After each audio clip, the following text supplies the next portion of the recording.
After the Night King left Kevin's apartment, he got a call from Miss Wilson to tell him about a banquet he needed to attend as a representative of Williams Media.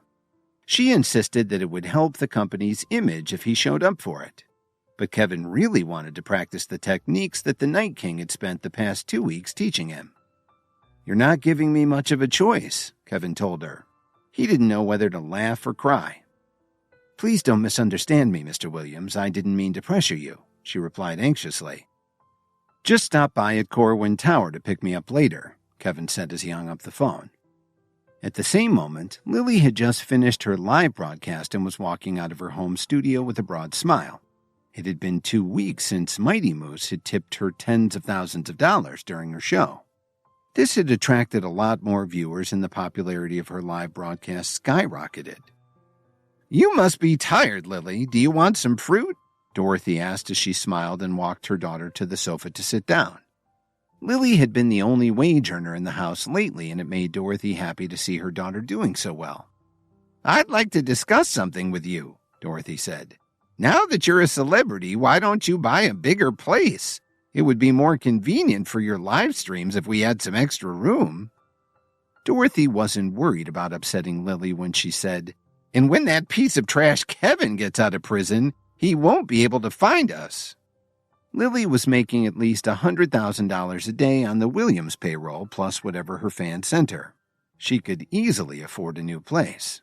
When she thought about Kevin, Lily's eyes started to well up with tears. "Do you have a particular place in mind?" she asked her mother.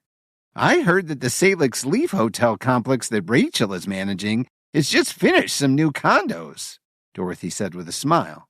"I saw some ads for them yesterday, and they're really beautiful." Lily had also heard about the condos that were being built next to the Salix Leaf Hotel, and she liked the idea. It was probably the best location in Chicago, and the buildings were gorgeous. Some people even thought they were nicer than the condos in Corwin Tower. But they were still very expensive and cost more than double what you would pay in other parts of the city. "It's nice, but isn't it a little pricey?" Lily asked hesitantly.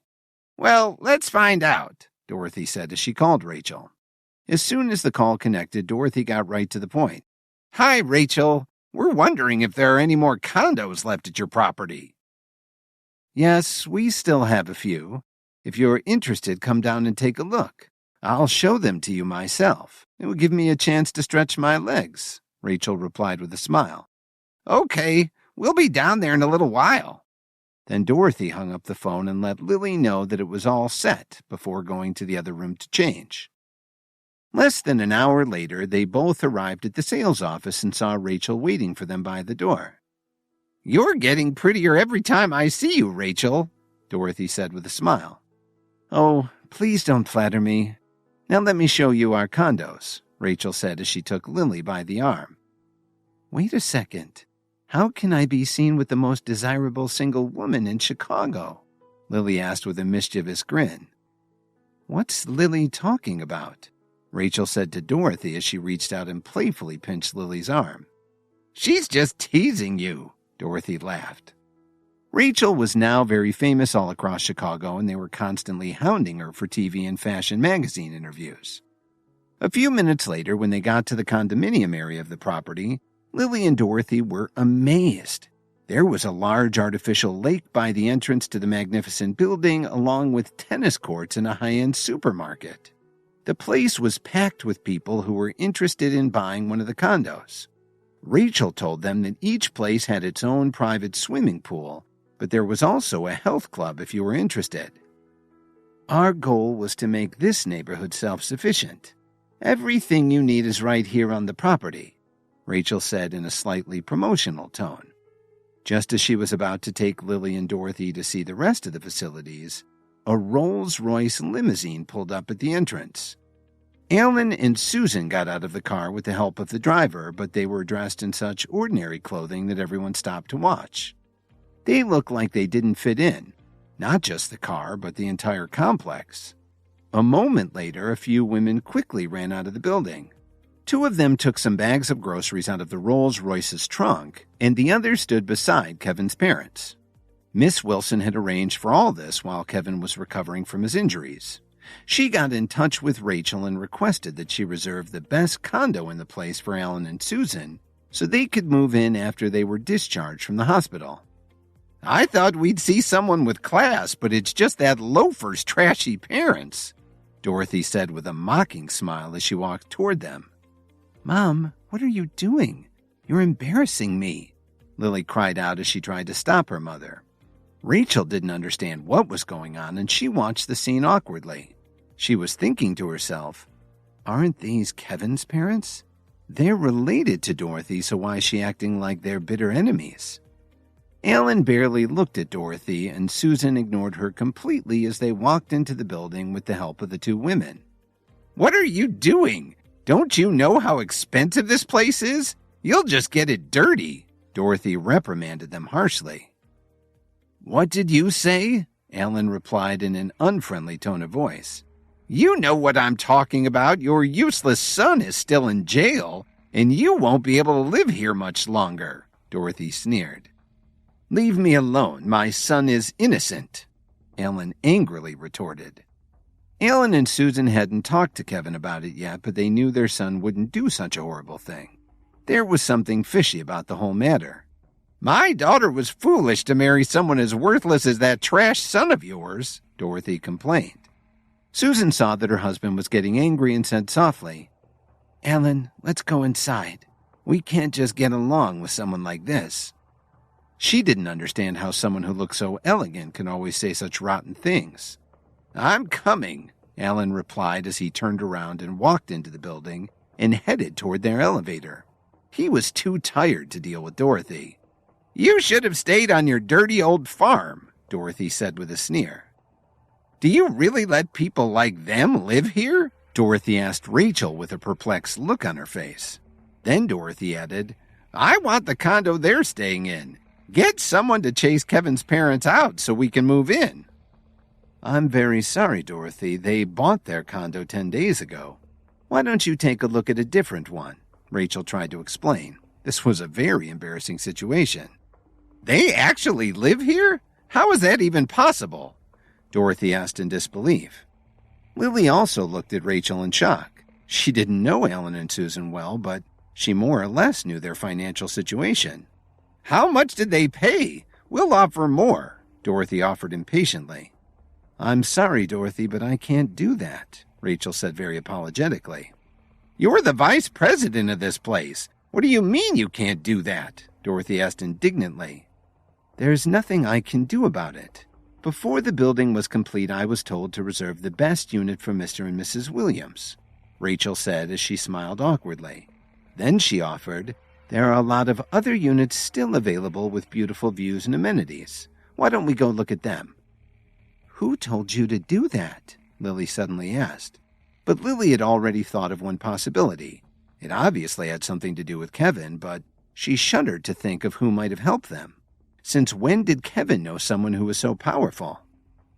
"Lily, please don't make things so difficult for me," Rachel begged her. She was afraid of revealing Kevin's true identity. Lily lightly nodded her head as she thought about Rachel's difficult position, but she still wondered, could it be Dalton Steele? But Lily was actually interested in living in the best condo in the building. The location was great and it was close to transportation, plus it would only increase in value. It was nearly 6 o'clock, and almost all of Chicago's upper crust would soon be arriving at the banquet at the Salix Leaf Hotel. It was a highly anticipated event to kick off the Foreign Film Festival. There was a lot of commotion because Williams Media had announced that their CEO would be there in person, and everyone knew that the CEO, whoever they were, had a close relationship with Mitchell Cook and other prominent Chicagoans. Nobody wanted to miss this event. Plus, they were aware of everything that Williams Media had done to help straighten out the recent economic crisis. They had even gotten the KWTD Corporation to help the city, and they had spent a fortune to protect Chicago's economy. So the reputation of Williams Media had grown exponentially, but what everyone really wanted was to kiss up to the company's CEO. At 6:30, a long black Porsche Panamera stretch limo pulled up at the entrance of the hotel. When Brittany and Charity got out of the car, the crowd roared. The place was jumping, and paparazzi were swarming Williams Media's latest stars. The crowd was clamoring for autographs and shouting how much they loved them both. While everyone was focused on Britney and Charity, a well-dressed man in sunglasses stepped out of the limo and accompanied the two women as they walked toward the hotel's entrance. At first, a lot of people thought that he was their bodyguard. Then they started to realize that he was probably Williams Media's CEO. Under the watchful eyes of Britney and Charity's fans, Kevin guided them through the throng, stopping now and then to exchange a few words with some of the onlookers. A lot of very prominent people were doing their best to make a good impression on him, pushing through the crowd to offer him projects and invite him to dine with them. Kevin smiled politely and chatted with a few of them as he and his companions continued to make their way to the banquet. Just then, the three of them heard someone call to Britney, "Long time no see, my dear. I miss you so much." They all looked over and saw a young man holding a glass of wine with an evil smile on his face. He was walking over toward Britney. Kevin frowned slightly when he saw the man. "I didn't expect to meet you here, my sweet. Would you like to have a long talk with me tonight?" The man smiled lewdly. "Sorry, I'm not free this evening," Britney replied coldly. "Are you so busy these days that you don't have time for me? You know advertising is very important in this business," the man said conceitedly. The rude man thought that Kevin was just Britney's bodyguard, so he didn't pay any attention to him. "So you're the one who did it?" Britney said as her smile turned into a scowl. "So what if I did?" Vito Booker said arrogantly. "I told you last time we met that no woman I like can reject me if they want to keep working in the entertainment industry." Then Vito continued with a lascivious look in his eyes. "But you know I can always change my mind if you're willing to change yours." This infuriated Britney. If she hadn't been so worried about offending the man, she would have poured her glass of wine over his head. Kevin had finally had enough of this and said, "Someone should do something about this stray dog. Chicago has leash laws, you know." He didn't really care what the guy might say to him. When Kevin arrived at the banquet with Britney and Charity, everyone thought he was just their bodyguard. Then some of them realized he was the CEO of Williams Media. As they got near the entrance while all the paparazzi were snapping photos, Vito Booker got Britney's attention and tried to pressure her to go out with him. Kevin didn't hesitate to insult the man. Vito's facial expression changed instantly. He stared at Kevin fiercely and said, "Who the hell are you talking to? Don't think that you're just special because you're at Britney's side. You're just a stinking bodyguard." "Please show more respect, Mr. Booker. You're talking to the CEO of Williams Media," Charity informed him. "What the hell are you talking about? Your CEO is just a spoiled brat who isn't even old enough to grow a beard," Vito sneered. "And what's he doing wearing sunglasses at night? His future doesn't look that bright to me." "And you don't know how to keep your mouth shut," Kevin said angrily. Actually, Kevin had decided to wear sunglasses so that no one could recognize him.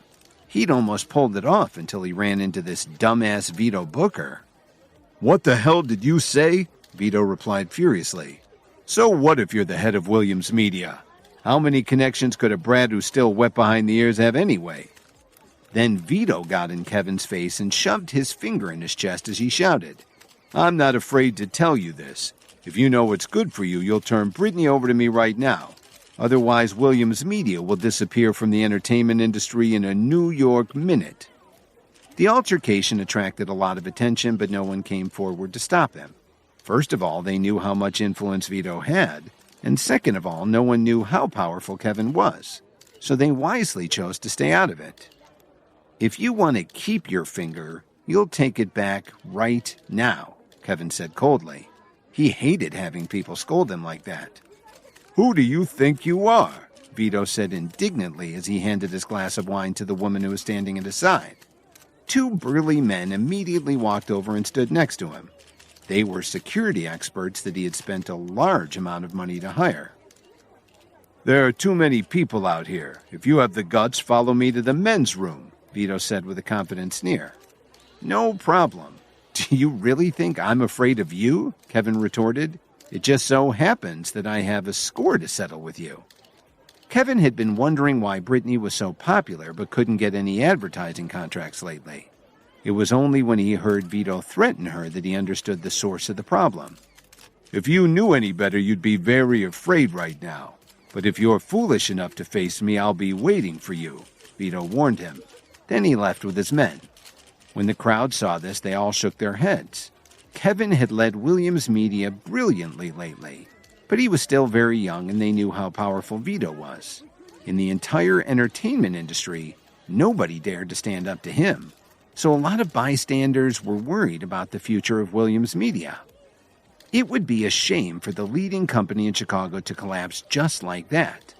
However, Kevin wasn't afraid at all. He'd been dealt a good hand, but he just hadn't shown all his cards to the public yet.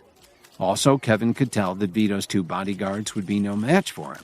He could beat them with one hand tied behind his back.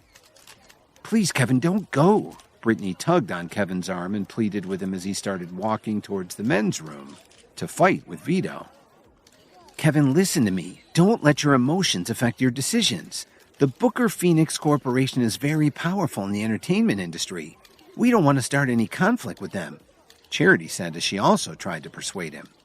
Although she had only been involved in the entertainment industry for a short time, Charity had a general understanding of the situation. She knew very well that Vito wasn't someone you should provoke. "Kevin, let's just forget about it," Brittany urged him. She thought that Kevin was only doing this to stand up for her. "It's okay. We're all adults here. But don't worry. We're not going to fight in a public place like this," Kevin said casually. Before Brittany and Charity could say anything else, Kevin had already headed to the restroom, which made the 2 women very anxious. When he walked through the door, Kevin saw Vito lighting up a cigar. His 2 goons were standing next to him. Then Vito looked at Kevin fearlessly and said, "Since you're the CEO of Williams Media, you must be a reasonable man. Well, I can be reasonable too. We both know you were wrong, so why don't you just apologize and let me have Brittany? Then we can forget this whole thing ever happened." "Jackass!" Kevin growled as he glared at Vito. Then he walked past him to one of the stalls. "You don't know what's good for you, do you?" Vito snarled as he threw a cigar on the floor. His 2 bodyguards moved in to attack Kevin. "Go ahead, but you're only going to embarrass yourselves," Kevin said calmly as he reached out and quickly grabbed one of the men by the wrist. When he twisted it, the sound of bones breaking echoed throughout the tiled room. The man screamed in pain and dropped to his knees. Kevin tossed him aside and stopped the other man's fist at the same time. He redirected the blow to throw the man against the wall. He struck it so hard that he knocked some of the tiles loose. Before the man could react, Kevin grabbed him and threw him so hard that he flew across the bathroom and slammed into Vito. "Get off me, you clumsy bastard!" Vito roared as he tried to push his bodyguard off of him.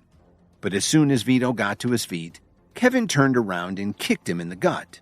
This sent him sprawling on the bathroom floor where he just lay there in a daze. Kevin put his foot on Vito's back and asked him sarcastically, "Are you having fun yet, Vito?" "Damn it!" Vito roared at his bodyguards. "What the hell am I paying you guys for?" The 2 men were in such pain they struggled to stand up. When they were about to attack Kevin again, he calmly asked them, "Do you really want to go through that again?" Hearing this, the 2 of them stopped in their tracks and looked at Kevin with fear in their eyes. They had never felt such power. "You're both useless," Vito said as he fought with all his strength to stand up. However, Kevin was still holding him down with his foot, and in frustration he yelled, "You bastard! Williams Media is finished now, and so are you." "Is that so?" Kevin replied as he bent down and lifted Vito off the ground. "And just how are you going to do that?" Then Kevin punched Vito in the stomach, making the man's face twist in agony. "Have you ever had a swirly?" Kevin said as he kicked open the door to one of the toilet stalls. He dragged Vito straight into it. "What are you going to do, you son of a bitch?" Vito gritted his teeth and roared. "You'll know soon," Kevin answered as he grabbed Vito by the hair and shoved his head into the bowl. What made it worse was that the water had that blue disinfectant in it. Vito struggled desperately to pull his face out of the toilet bowl. Kevin suddenly let go of the man's head and took a step back. Vito was relieved to get some air. He turned around and yelled at Kevin with hatred in his eyes. You're a dead man." Vito stood there with his smug face and his designer suit dripping from blue toilet water, wishing he could cut Kevin into pieces. He'd never suffered such humiliation since the day he was born. "What are you still standing there for? If this guy doesn't die right now, then I'll damn sure kill the two of you," Vito shouted at his bodyguards. Some of the blue toilet water must have dripped into Vito's mouth. It tasted so disgusting that he immediately puked. After hearing this threat to their lives, the two goons overcame their fear of Kevin and attacked him again. "Don't say I didn't warn you," Kevin growled as he moved to meet their attack. He grabbed the first man by the head and bounced him off the bathroom wall. Then he kneed the guy between the legs. The man's eyes rolled up into his head and he dropped to the floor. It hurt so much he couldn't even scream. Kevin didn't stop there. He quickly turned around and kicked the other man in the crotch, dropping him to the floor in the fetal position. Finally, Kevin walked back over to Vito. He plugged his nose and said, "You know, Mr. Booker, you really could use a bath." "Just wait and see. You're a dead man," Vito growled. "I know. You already said that a minute ago. This is getting kind of boring," Kevin said as he kneed Vito in the crotch. He immediately dropped to the floor and growled, "You son of a bitch!" "Such language," Kevin said mockingly. "You know, I think I need to wash your mouth out." Then Kevin grabbed Vito by the collar and pushed his head into the toilet again. While this was going on, Brittany and Charity were anxiously waiting outside the bathroom door. When they heard all the screaming, they were tempted to rush in. "Charity, why don't we just go inside and take a look?" Brittany said in a soft voice. "But it's the men's room and there are so many people around," Charity said hesitantly. Even though she said that, she was very worried about Kevin. "But we really can't wait any longer," Brittany said anxiously. She really wanted to make sure that Kevin was all right. Charity took a deep breath and seemed to have made up her mind. "Let's go." The two women looked around and opened the men's room door. "Mr. Williams, are you okay?"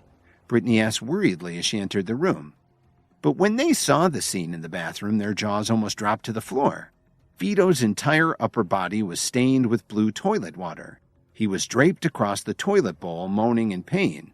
His two bodyguards were lying on the floor, writhing around.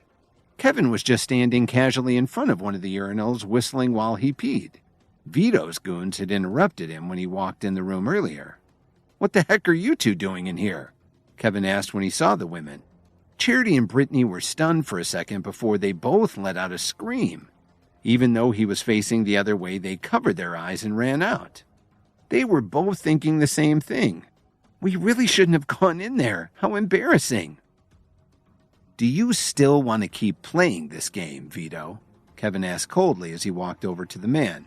Please let me go. It's all my fault. I won't bother Brittany anymore," Vito sobbed. He wasn't only afraid of more pain and humiliation, Vito was genuinely afraid for his life. But he had also decided that once he got out of there, he would find a way to destroy Williams Media and make Kevin pay for this beating. "Why weren't you this cooperative earlier?" Kevin said as he shook his head and walked out of the men's room. When he got back to the hotel lobby, Kevin looked around, but he couldn't find Brittany and Charity. "Damn it," Kevin said to himself. "Now I also smell like disinfectant." He wished he could change his clothes. Kevin took out his phone to send a text to Brittany as he was heading toward the door. On the way, he accidentally bumped into a woman and dropped his phone. As he stooped down to pick his phone up off the floor, he heard someone scolding him. "Why don't you watch where you're going?" the woman snarled coldly. "Do you know how expensive my clothes are? Could you even afford to have them cleaned?" "Well, didn't you also bump into me?" Kevin said in amazement. "What kind of security guard are you? How dare you blame Miss Maya Hughes after bumping into her? Do you want to lose your job?" The woman's assistant berated him. "You're threatening my job," Kevin said calmly. "I've never heard of Maya Hughes. Are you sure she could make me lose my job?" "Where are you from? You don't know who Miss Hughes is?" the assistant replied coldly. "Have you heard of the Booker Phoenix Corporation? She's the most popular celebrity in all of Booker Phoenix." Kevin laughed when he heard this.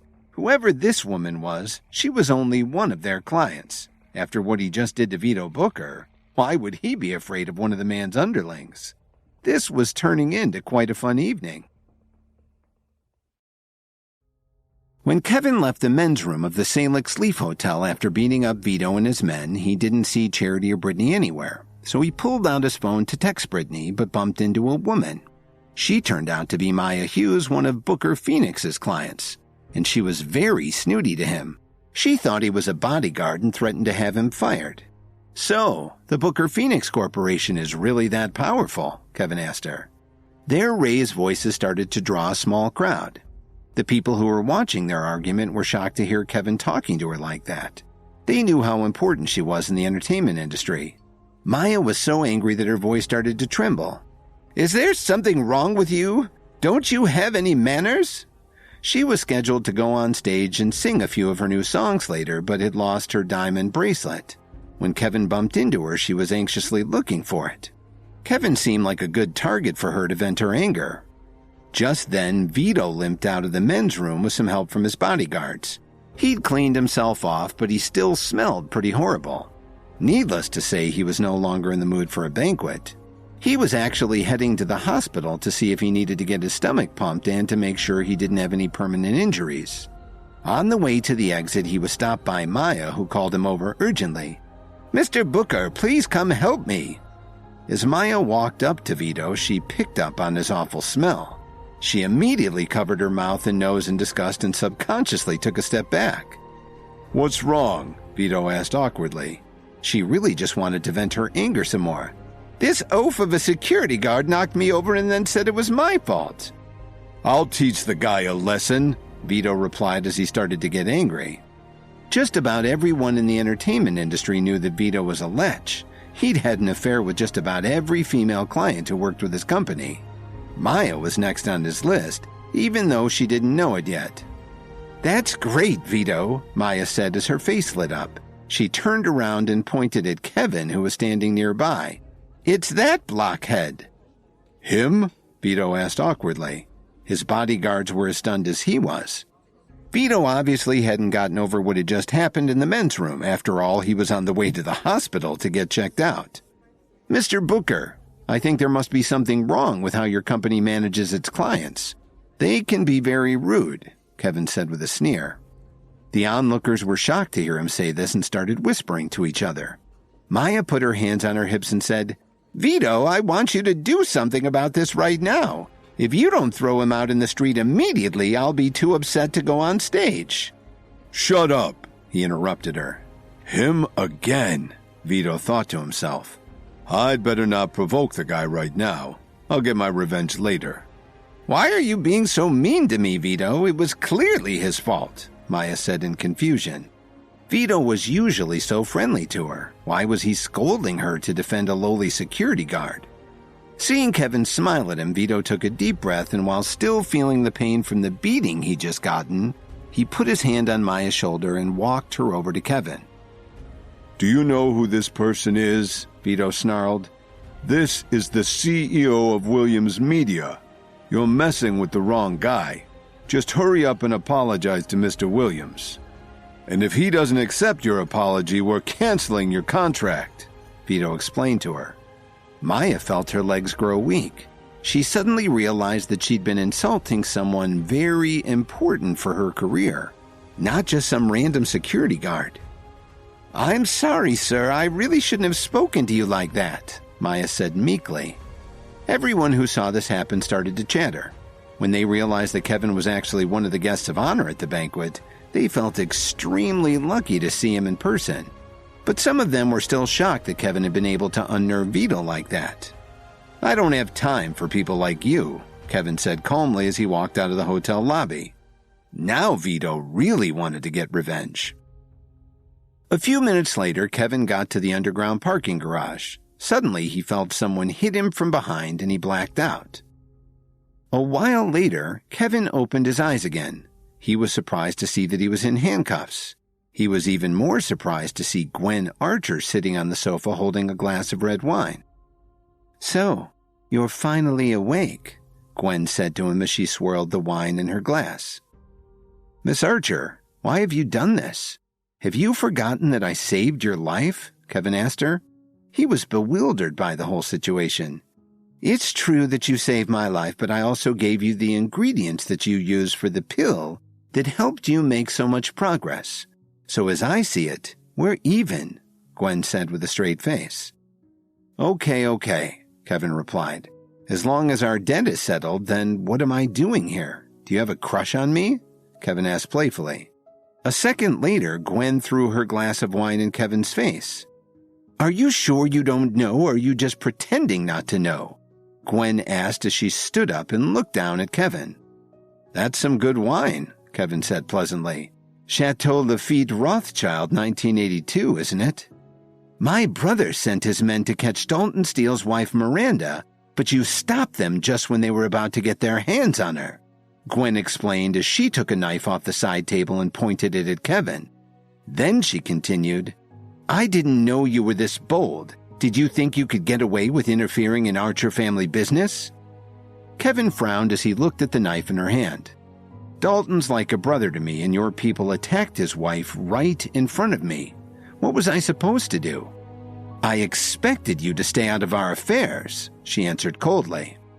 They were both silent for a moment. Kevin knew that Gwen wasn't the kind of person to make empty threats.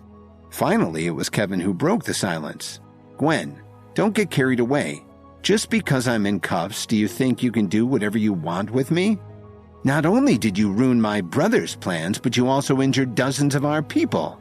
Tell me, who got carried away? Gwen asked as she moved her knife even closer to Kevin. If you have the strength to fight back, you should do it now. Otherwise, you'll find out what happens to people who challenge me, Gwen threatened him. I guess I don't have a choice, Kevin said as he took a deep breath and focused his energy. The handcuffs burst from his wrists, and Gwen took a few steps back in astonishment. She almost fell to the floor and her knife skittered across the room. When she stood up again, Kevin was holding the night dagger to her throat. Her henchmen should really have done a better job of searching him. If you have the guts, then go ahead and kill me, she said fearlessly. But keep this in mind. This is my private estate. There are dozens of guards on the property. If they don't hear from me in 2 hours, they'll rush in here and you won't stand a chance against them. Don't try to scare me. Anyway, I'm sure your life is worth more than mine, Kevin said grimly. Are you threatening my life? Gwen interrupted him angrily. Wait a second. I didn't ask to come here. You kidnapped me, Kevin said calmly. The atmosphere in the room suddenly got very tense. Gwen just stared at Kevin, unsure as what to do next. For one thing, she had just seen Kevin's power and focus, so she wasn't going to act rashly. After a long pause, Gwen broke the silence and said, I know I can't do anything to you, but you also wouldn't dare to hurt me. How about we make a deal? Gwen asked him coolly. What do you have in mind? Kevin replied nonchalantly. Thanks to the herbal medicines he discovered, there were few people who could hurt him now, in Chicago or even in the entire country. My brother Dominic told me that you sold him a special pill and then gave another one to Quinn, Gwen said as she started to get a greedy look in her eyes. But I'll bet you still have another one. Are you telling me that you went to all this trouble just for that? Kevin said with a smirk. That's right. As long as you give me the pill, I'll pretend that nothing happened today, and I'll guarantee that you can leave here safely, Gwen offered. That's all you want? Kevin asked as he reached into his pocket and pulled one out. Give it to me now, she said excitedly. Although Gwen had been training for years, she felt blocked and wasn't making any improvement. Her current level of stamina and focus had helped her expand her business enormously, but she needed something more to get an edge on her competition. When Dominic had told her about all the progress he'd made with Kevin's help, she was obsessed with getting one of the pills for herself. But in spite of all her efforts, she'd come up empty-handed. Then she missed the auction that the Pearl family had held, and she was devastated. It just seemed out of reach, even though she would have been willing to spend 10 times what the old gentleman had. Now she saw what she'd been looking for so long, and it was in Kevin's hand. What she didn't expect was for him to casually pop it in his mouth. This instantly made Gwen furious. She wanted to tear Kevin limb from limb. Why did you do that? Gwen roared wildly. You're already too far advanced for it to do anything to help you. What a waste. Suddenly, Kevin saw a flash of steel in front of his eyes. Gwen had pulled a sword from the display stand behind the couch. Kevin moved nimbly and stepped into her blind spot, taking her balance and getting control of the sword, which he took from her hands and threw against the wall, shattering it into pieces. Gwen was furious and shouted, "I'm going to kill you!" As it turns out, the sword was very important to her. She'd found it years ago and had gone to a lot of trouble and expense to make it hers. "Remember, if you kill me, you won't be able to get any other herbal medicine," Kevin said calmly. "Do you have more?" Gwen asked in disbelief. In her research, she discovered that pills like the one that Kevin had given her brother were very rare, and you had to be extremely lucky to find one. How could he possibly have more of them? "Not only do I have more, but I can get you as many as you want," Kevin said casually. "You—" Gwen was so shocked that she couldn't finish her sentence. Seeing the surprise on Gwen's face, Kevin didn't waste any more time talking to her. He grabbed a bowl from the table and looked at her confidently. He knew that the ingredients were fairly common. The key to preparing this kind of herbal medicine was the skill of the apothecary who was making it. After spending all that time with his mentor, the Night King, concocting a pill for Gwen Archer would be a piece of cake. "Be careful, that's a very valuable bowl," Gwen warned him. "Do you want the pill or don't you?" Kevin asked her. Kevin had been kidnapped by Gwen Archer and taken to her estate. She wanted him to give her a pill like the one he'd sold to her brother Dominic. Kevin broke his restraint, and after some struggling and heavy negotiating, he agreed to use his skills to make her a pill. Using common ingredients that were in Gwen's home, Kevin knew that he could concoct the correct herbal medicine for her. "This is going to take a while," Kevin said as he adjusted the temperature of the burner. It had to be just right. Before his training with the Night King, he needed nearly 2 hours to refine something like this, but now he could do it in less than half an hour. The moment the bowl shattered, a rich fragrance filled the entire room and 4 pills rolled onto the table. "You know how to concoct pills?" Gwen said in surprise as she looked at Kevin. "This is the first pill that I ever made.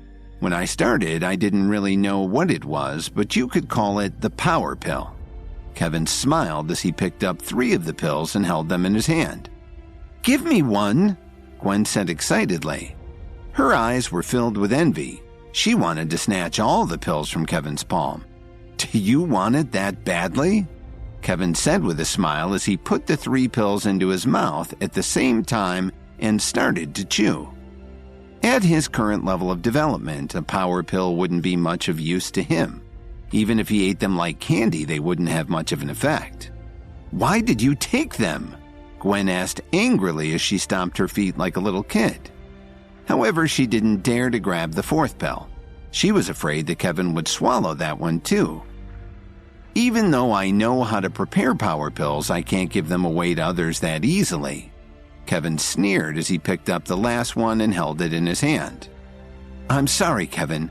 I shouldn't have sent someone to bring you here against your will. Please forgive me," Gwen begged him in desperation. "Please have pity on me and give me this last pill. I'll pay you whatever you want." "It's not about the money," Kevin explained. "The problem is that I really don't like getting hit on the head."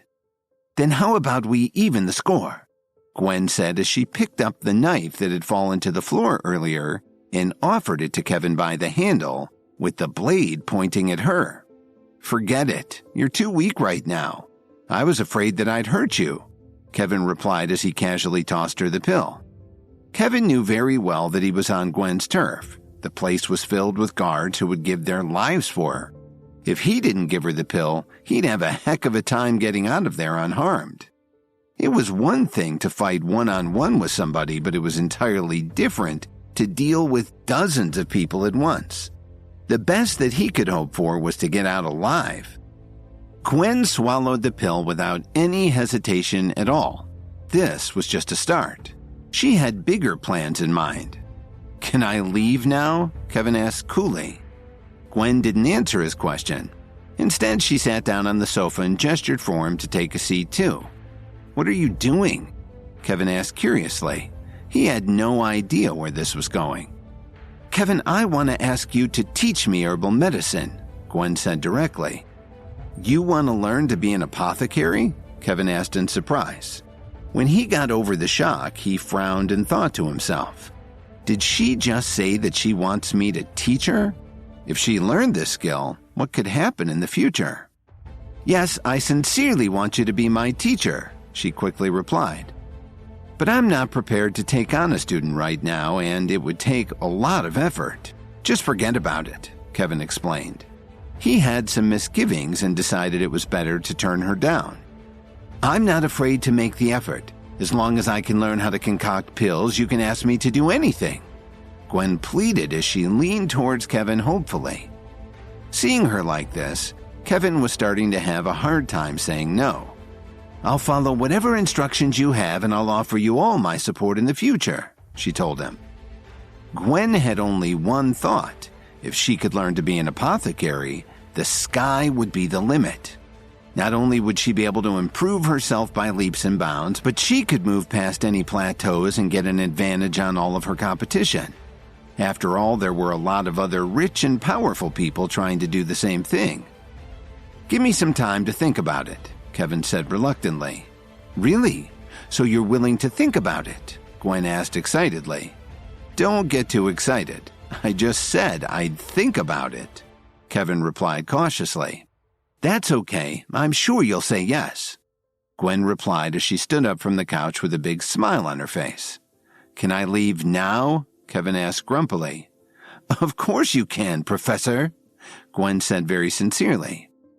Kevin looked at Gwen thoughtfully before walking out the door. The reason he said he'd consider her request instead of rejecting it outright was that he suddenly had an idea. If he could unite all the rich and powerful families in Chicago and build his own power base, he could turn the entire city into his personal territory, a kind of empire. Wouldn't that help him solve all his problems once and for all? This was about more than just herbal medicine. Not long after he left Gwen's estate, Kevin made his way back town. As he was walking toward his building, he suddenly ducked into an alley. Must have been hard for you to follow me all the way here, Kevin exclaimed as he leaned against the wall. However, when he finished speaking, nobody answered him and he couldn't see anyone following him. Why don't you just show yourself? Kevin said grouchily. Then he heard some movement and a shadowy figure suddenly stepped out from the darkness. The man looked ordinary, but Kevin sensed something very dangerous about him. Who are you? Kevin asked as his body tensed up. The Night King had told him this might happen. He should always be on the alert and not get careless. My wife has asked me to extend an invitation to you, the man said very frostily. The way he looked at Kevin was extremely cold, as if he had no feelings at all. It's getting late. Why don't we do this another day? Kevin replied bluntly. It's not up to you, the man said as he started to move toward Kevin. He took a step forward and reached for Kevin's neck. Sensing just how dangerous this man was, Kevin quickly retreated. He knew that his only chance of escape was to run out into the street. Kevin had actually felt that he was being followed from the moment he stepped out of Gwen Archer's mansion. That was why he walked into the alley. He wanted to lure the guy out of hiding, but he didn't expect him to be so strong. Although Kevin moved quickly, the man was even faster, and he appeared in front of him in the blink of an eye. There's no use resisting, the man sneered as he grabbed Kevin's collar. His grip was like iron, and no matter how hard Kevin tried, he couldn't budge him. Get lost, Kevin yelled as he threw a powerful punch. The man abruptly let go of Kevin's shirt and slid his palm along his wrist. Then he deftly redirected his punch toward the wall. Kevin's fist smashed into the bricks. When he pulled his arm back, he felt something sting him in the neck. In less than 3 seconds, Kevin closed his eyes and fell to the ground. I don't care how strong he's gotten. He obviously doesn't have enough combat experience, the man said as he lifted Kevin up from the ground and put him on his shoulder. He hurried to a long black sedan that was waiting nearby. When Kevin woke up, he was in a daze. As he tried to stand up, he found that he'd been tied up and left on the floor. What the hell is this? he thought to himself. Not again. Being tied up twice in one day made Kevin feel very upset. Where am I this time? Kevin wondered as he looked around the room, trying to find a clue to his location. Soon he spotted a sign in the hallway. Written in red and black letters, he saw the words, "The Alliance." I always wondered what the Alliance headquarters looked like, Kevin said to himself with a slight smirk. Ever since he'd met Marshall, Kevin had been finding out as much as he could about the Alliance. Their headquarters was in a wooded area not too far from Chicago. It was originally supposed to be a housing development, but for some unknown reason, the construction had stopped midway, and the Alliance ended up turning it into their center of operations. They were into a lot of activities, both criminal and legitimate, and this was a good arrangement for them. As far as anyone knew, it was just private land where nobody dared to trespass. Just then, the man who had tied Kevin up walked into the room. "You woke up pretty quickly from that knockout cocktail." Kevin frowned slightly when he heard this. He knew from his studies that this concoction didn't have any lethal properties, but it could render someone unconscious in under 10 seconds if they weren't strong enough.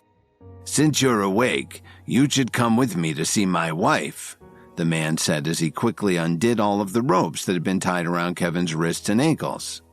"Who are you? Why did you bring me here?" Kevin asked cautiously. "You'll find out soon enough," the man said as he led Kevin outside and headed for one of the other buildings in the woods. Kevin stretched his numb hands and feet before following him. He was glad to be freed from the ropes, but he knew that he wasn't free to leave. Since this was the Alliance headquarters, there would naturally be many experts around. He knew that he didn't yet have the skill to deal with them, so he was stuck here for now. Along the way, Kevin was stunned by the surrounding scenery. There were all kinds of exotic herbs and flowers growing on both sides of the road. Imagine the medicines I could make with all of this, Kevin thought to himself. He decided that he would pick some of these herbs before he left. It was worth the risk. About 10 minutes later, Kevin was stunned when they stepped into a clearing. No one would have thought that the Alliance would erect such a magnificent building in the middle of the woods. As he followed the man up the stairs and into the building, Kevin saw some very dangerous people. They gave him some really bad vibes. As he entered the main hall, Kevin saw a woman sitting in an enormous chair. It wasn't a throne, but it had the same feel. She was wearing a light purple dress with a very high collar that partially obscured her face. There were dozens of people standing in a semicircle around her. Kevin assumed that they were among the Alliance's elite, their very best members.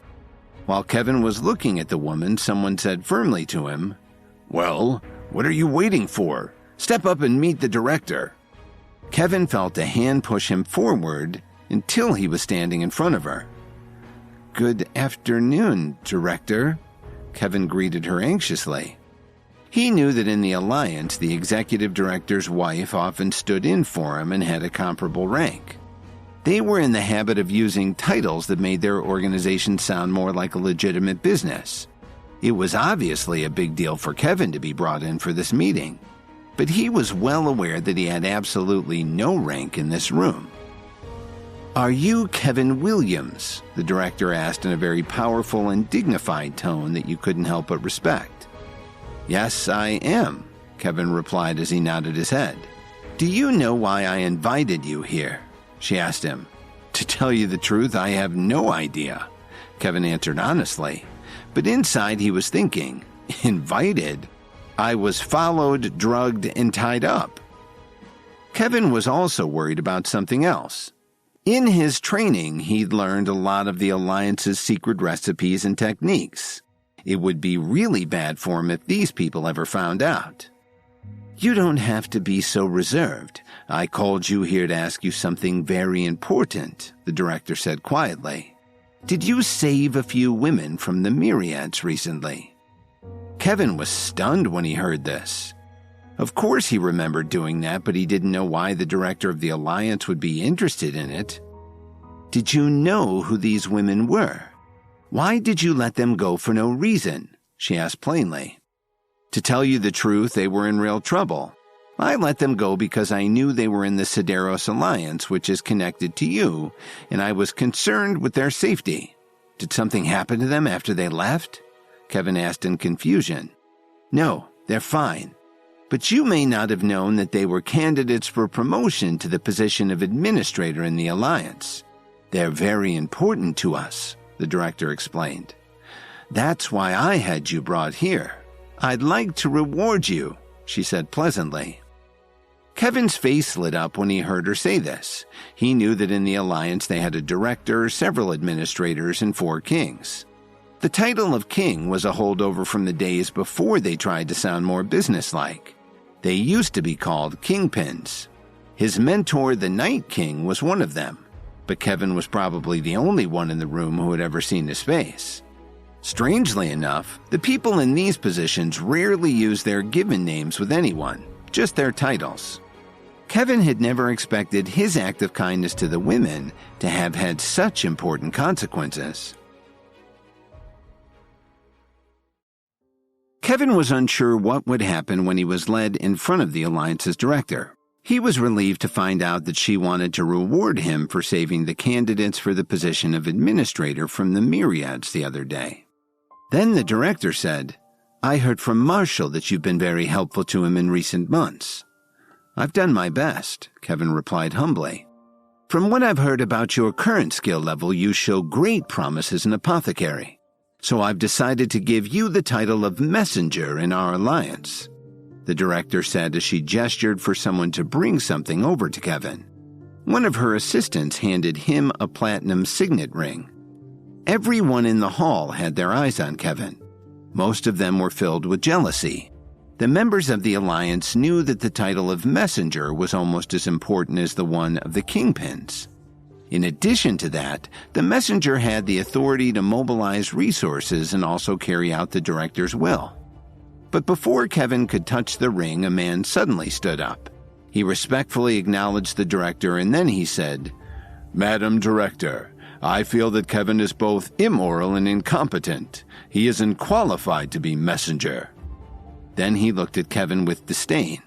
He was the Sergeant-at-Arms King, one of the Alliance's 4 kings.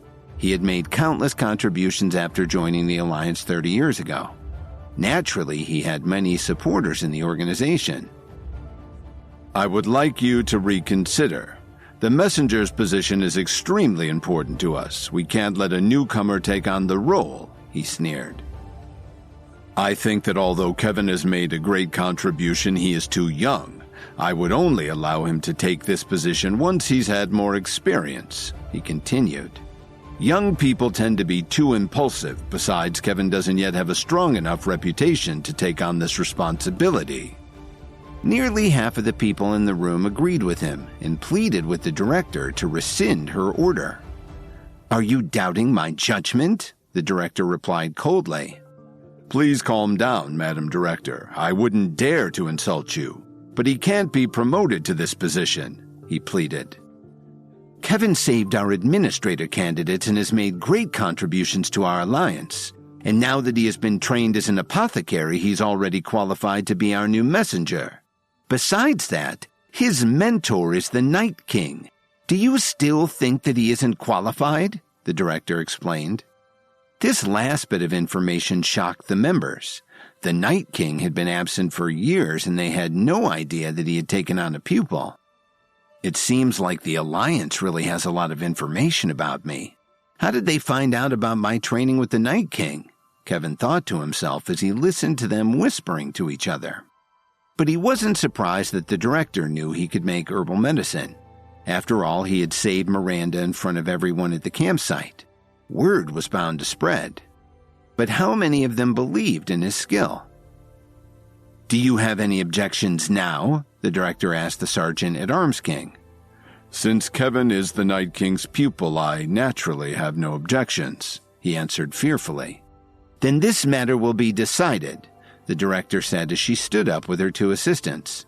Kevin, come with me. There is an important matter for you to attend to. Of course, Kevin said excitedly. He'd never thought that he would end up in such a prestigious position. As dozens of people watched, Kevin followed the director's assistants through a large door. It led to a room that was filled with a delicate fragrance. The director gestured for the two women to leave her alone with Kevin. "Since you're the Night King's pupil, you should have heard about the poison pill," the director said as she removed her collar so that Kevin could see her face clearly. When Kevin saw how beautiful she was, he was so stunned that he forgot to answer her question. "Do you realize that the Alliance would have you punished for looking at me like that?" she said sternly. "I'm sorry, but I was distracted for a second by your beauty," Kevin awkwardly apologized. "Since it's your first offense, I'll let it pass. For now, we have something more important to deal with. The poison pill," the director said lightly. "Anyone who joins the Alliance has to take one. If they don't take the antidote in time, they will not survive. Only the executive director and the Night King can prepare the antidote for the poison pill," she continued to explain. "But the executive director has been unavailable for the past 2 weeks, and the Night King has always been elusive. The people you just saw in the main hall will take the poison pill in less than 3 days. So it will be up to you to make the antidote," the director explained as she looked closely at Kevin. "So you want me to prepare a poison antidote?" Kevin asked with some doubt. "Well, it's not exactly an antidote," she clarified. "We use the poison pill to control the members and assure their loyalty to the Alliance. It's not easy to do this because of the pill's side effects. So what you need to do is to refine a medicinal pill that suppresses the toxicity of the poison pill, and not the actual antidote. Do you understand?"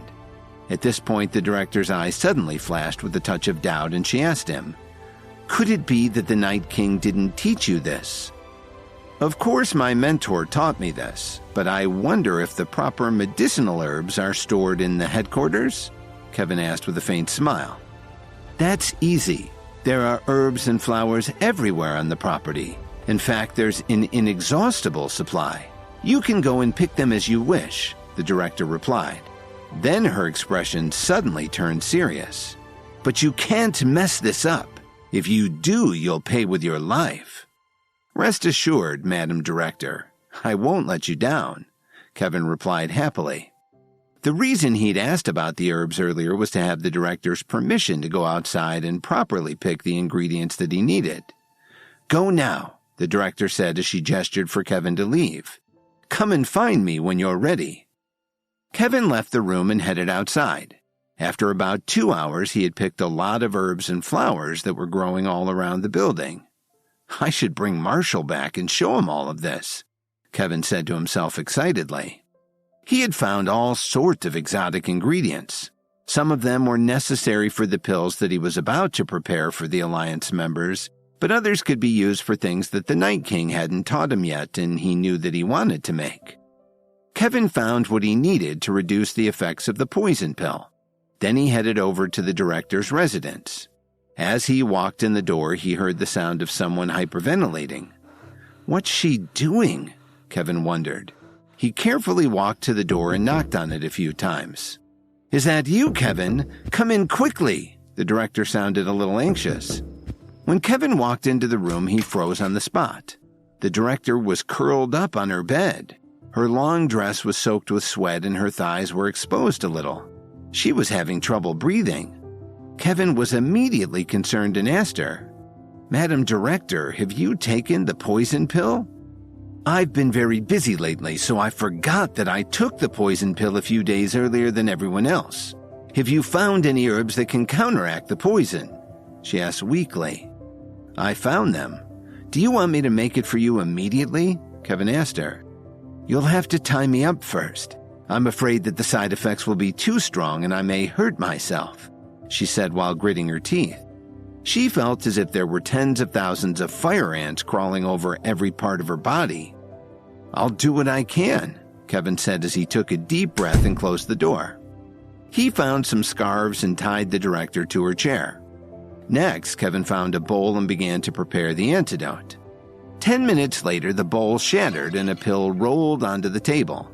Kevin wiped the sweat from his forehead and picked it up carefully. He walked over to the director and gave her the pill. Then he stepped back and waited for it to take effect. After a half an hour, the director let out a long breath. The painful side effects had subsided, and she said, "I feel like I made a good choice. It looks like you have amazing skills for someone your age." "My mentor has taught me well, but I still have a lot to learn," Kevin said modestly. But then he wondered what else the Night King had left to teach him. "I'm not worried about refining the pill for the rest of the group right now. I have a different task for you," she said pleasantly. Kevin was a little worried. What could it be? Was she going to reward him for helping her? "What do you have in mind?" Kevin asked tentatively. "A month ago, we received news that some of our rival organizations plan to set up a school for the natural healing arts in Chicago. On the surface, it looks like a school to help nurture talented young people, but in reality, it's an attempt to squash our alliance." Her eyes flashed with anger as she said this. "This is a diabolical plan. How could they pretend to be virtuous but do something so vicious?" Kevin asked with righteous indignation. "Rest assured that as long as I'm still breathing, I won't let them succeed." "Well put. We need loyal and passionate men like you," she said with relief. "I was concerned that you wouldn't be willing to attend the school's new campus, but I'm not worried about that anymore." "What? You want me to be a spy?" Kevin was stunned once again.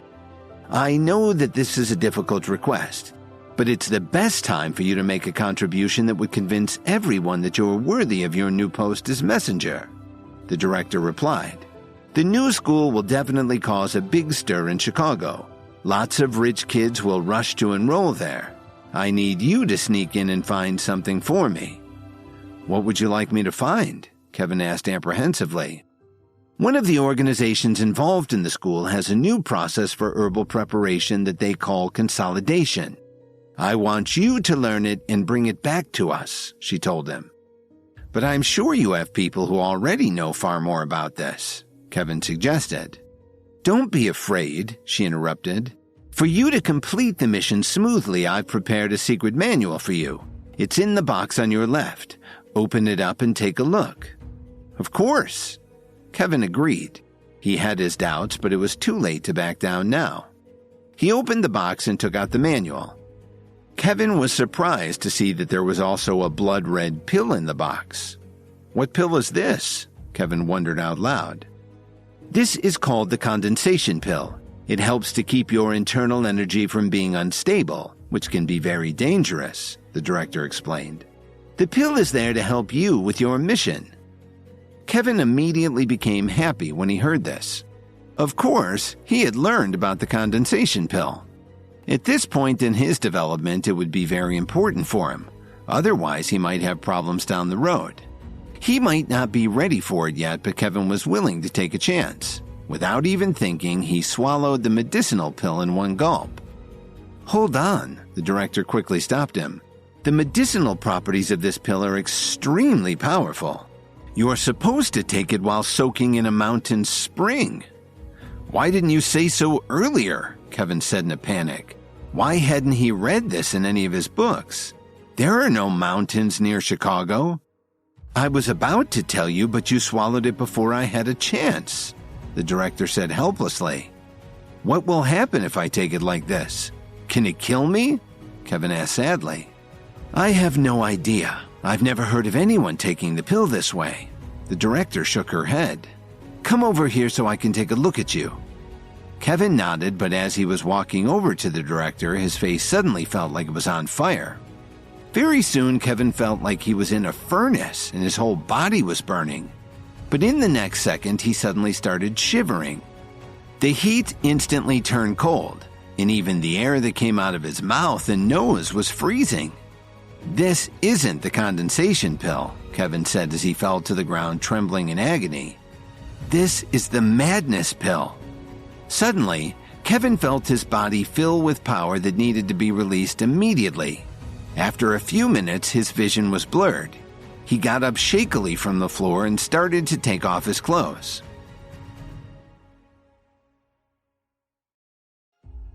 The Alliance director asked Kevin to go on an assignment to infiltrate the Chicago School for the Natural Healing Arts because it was really a front to destroy the Alliance.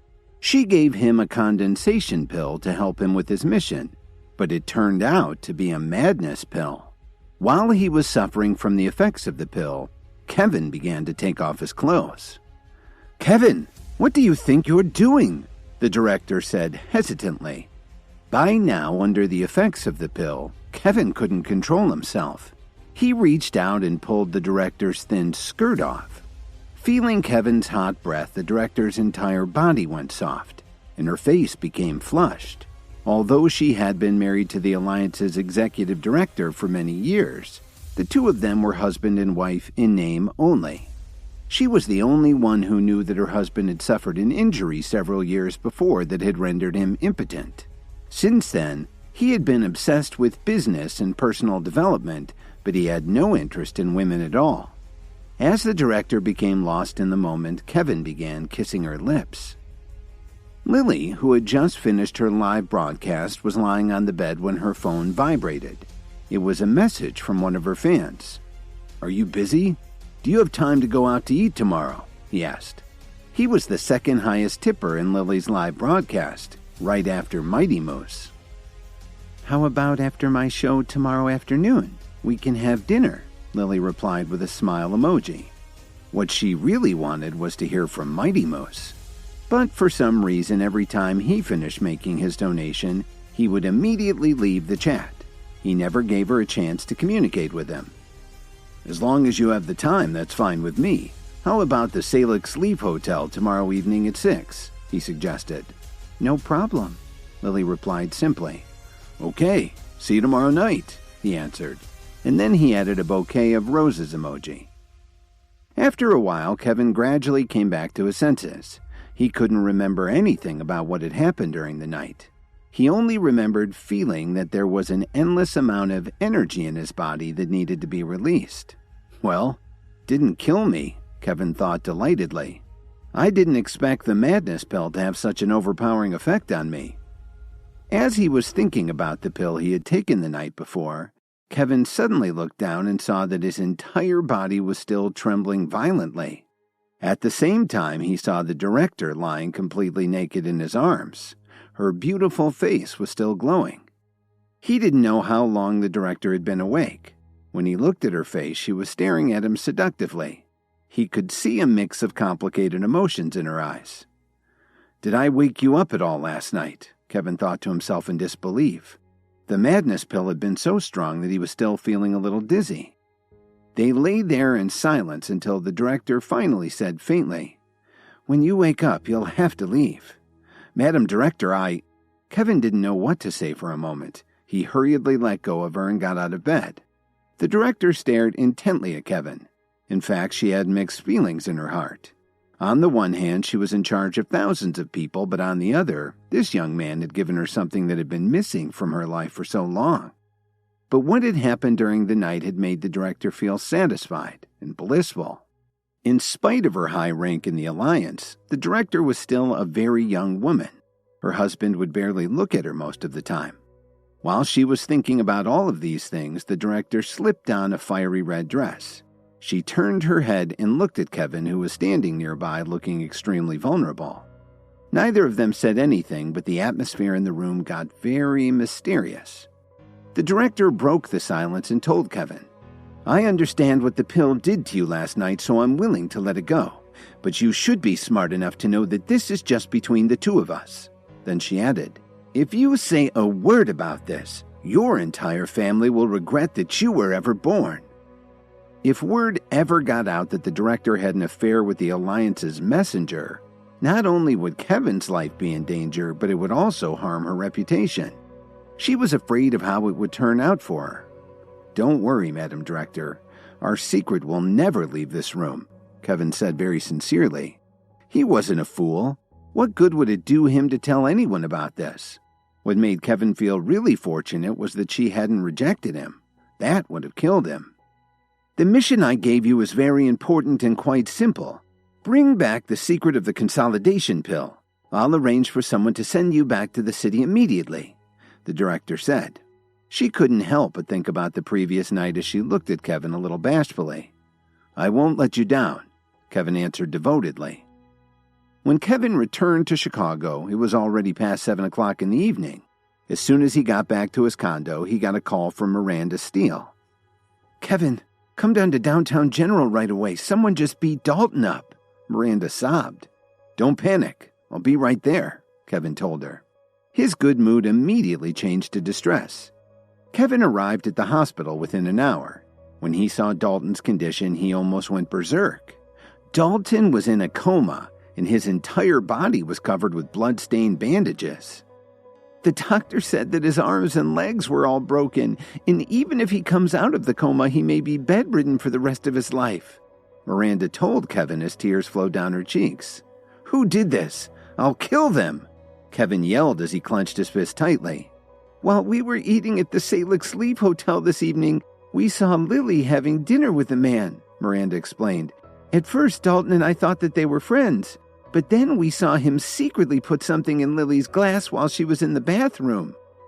Dalton tried to get Lily to leave with us, but she said that it was none of our business," Miranda added.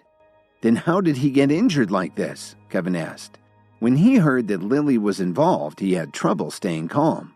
What made Kevin even more confused was that Lily should have been home doing her live stream. What was she doing having dinner with another man at the Salix Leaf Hotel? "You know how Dalton is," Miranda replied. "He was trying to protect your wife, but when he insisted that she leave, she refused and even poured a glass of wine on him.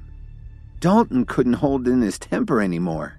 He wanted to force Lily to leave, but the man immediately stood up to stop him. They got into a fight and Dalton asked me to call for help," Miranda continued. "But we didn't expect the guy to have so many powerful men with him.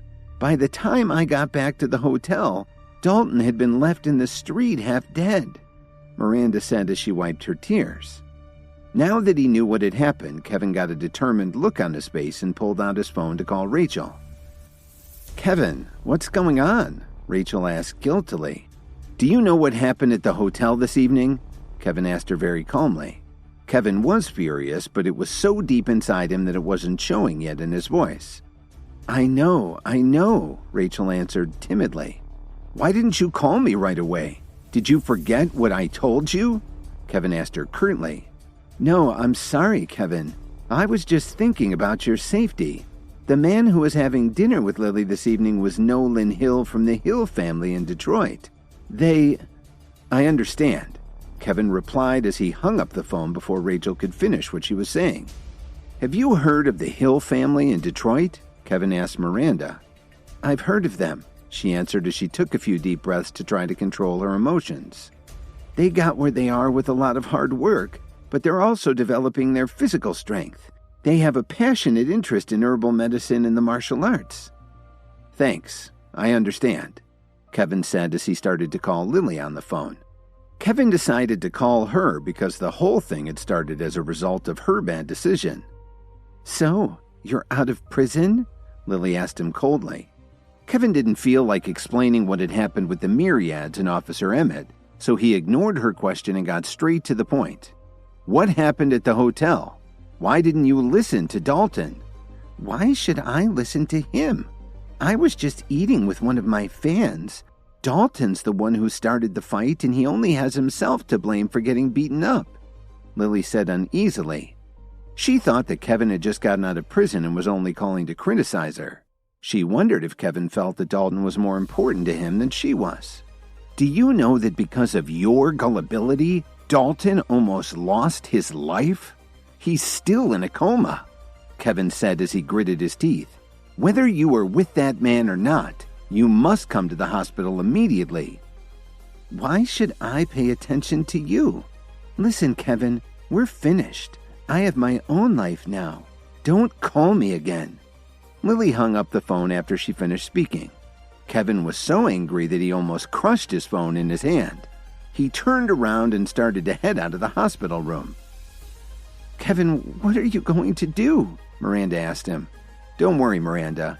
I'll get the guy who did this to Dalton," Kevin said gravely. Kevin felt that this was all his fault. If he and Dalton weren't so close, he wouldn't have tried to save Lily and he wouldn't be in the hospital right now. Kevin swore to take revenge for what the Hill family had done to his friend. While this was going on, Lily was in a luxurious private room at the Salix Leaf Hotel. She tossed her phone aside in frustration after she hung up with Kevin. Lily was already in a bad mood, but now that things were over with Kevin, she felt even worse. Nolan Hill was sitting beside her, dressed in a very expensive designer suit. He was chatting and laughing with another middle-aged man. Nolan was not only extremely wealthy, but he was also very handsome and had a good sense of humor. On top of that, he was very well educated. Some would call him perfect boyfriend material. Lily originally thought that she would be alone with Nolan this evening. She didn't expect to share him with this unattractive man, Dr. Spaulding. "I'm so lucky that Dr. Spaulding came to dinner this evening," Nolan said as he poured a glass of wine for his friend. The two of them had known each other for many years. Not long ago, Dr. Spaulding's family had developed a very powerful medicinal pill. That's why Nolan had invited him over to the hotel. Not only did he want to have a meal with his friend, but he also wanted to take the opportunity to ask him for a few of his pills. "How could I refuse an invitation from such a good friend?" Dr. Spaulding replied as he stared at Lily.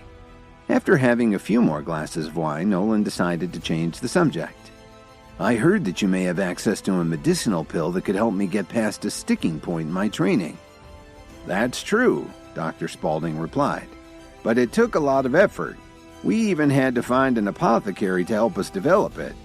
While he spoke, Dr. Spaulding swirled the wine in his glass. He never took his eyes off of Lily.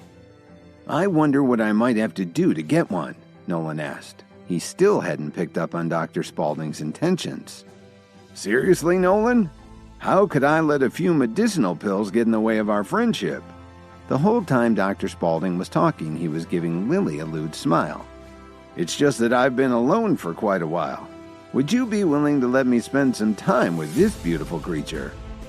Lily was very upset to hear him talking like this, and Nolan replied awkwardly, "You may not know this, but Lily is a good friend of mine, and she's very wholesome." Nolan wasn't ready to agree with Dr. Spaulding's request. He'd already spent a lot of time and money on Lily and didn't want to let her go before he'd had a chance to enjoy some benefits. "I won't press the matter, Nolan, but this medicinal pill..." Dr. Spaulding's voice trailed off, but Nolan knew what he was getting at. He'd been trying desperately for years to make some progress. How could he let this opportunity slip away? Nolan thought for a moment and then turned his head to look at Lily. "Would you kindly spend the night with Dr. Spaulding? I promise to make it worth your while." "What did you say?" Lily replied as she looked at Nolan in disbelief. "I'd like you to spend the night with Dr. Spaulding," Nolan said matter-of-factly. "I've spent a lot of money on you. How about if you return the favor?" Lily covered her face. She'd never expected Nolan to treat her like a prostitute. Dr. Spaulding held out a pill in his hand. As Nolan took it, he said, "Enjoy your evening." "Nolan, what kind of person are you? How could you do this to me?" Lily sobbed as she picked up her bag and headed towards the door. When Kevin called Lily, she told him that their relationship was over and that she'd moved on. She was in a room at the Salix Leaf Hotel with Nolan Hill and his friend Dr. Spaulding.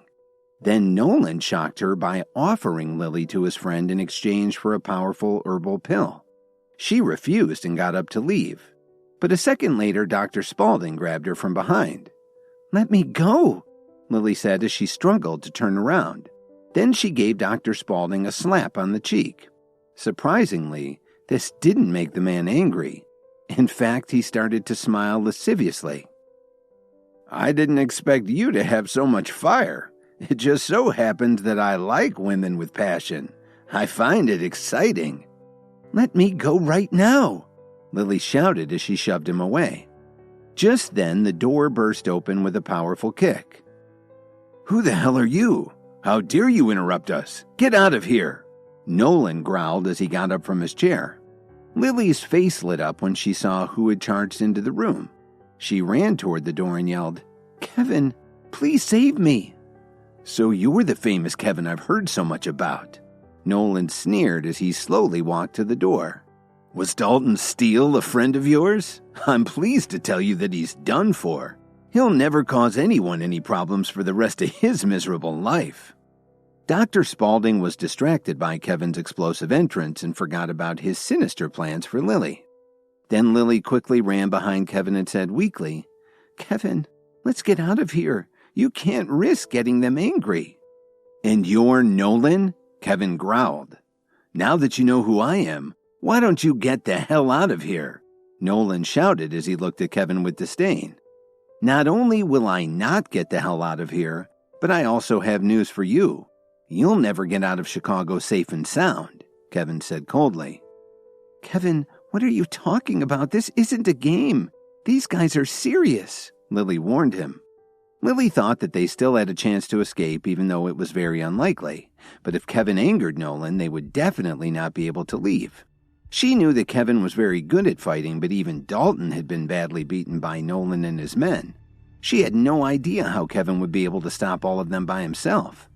"You think you can stop me?" Nolan sneered. Then he snapped his fingers and a dozen bodyguards entered the suite from the adjoining room.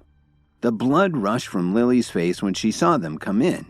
These were the same men who had beaten Dalton within an inch of his life. "Is that all you've got?" Kevin said boldly. "That's all I need for a weakling like you. I'm going to teach you a lesson you'll never forget. You know what they say, might makes right. Well, today I'm right," Nolan said proudly. "That's what you think," Kevin said calmly. "That's right. That's what I think. If you're strong enough, you can try and stand up to me. But you're in for a big surprise," Nolan replied while staring daggers at Kevin. "Okay," Kevin said as he turned his head and shouted at his people in the hall. "Everyone, come in here." As soon as Kevin finished speaking, a dark wave of people rushed into the room. They were all members of the Myriads. "Capture all of them. Take them all and throw them into the lake," Kevin ordered brutally. Spencer and Derek, his senior aides in the Myriads, were the first to rush into the room. They were swinging wildly as they ran in and knocked 4 of Nolan's bodyguards to the ground at once. "Where are these men from?" Dr. Spaulding said in shock. In less than a minute, Nolan was lying on the floor, pressing his hand on the wound on his shoulder. It was so deep that his bones were showing through the skin. Half of his body was stained red with blood.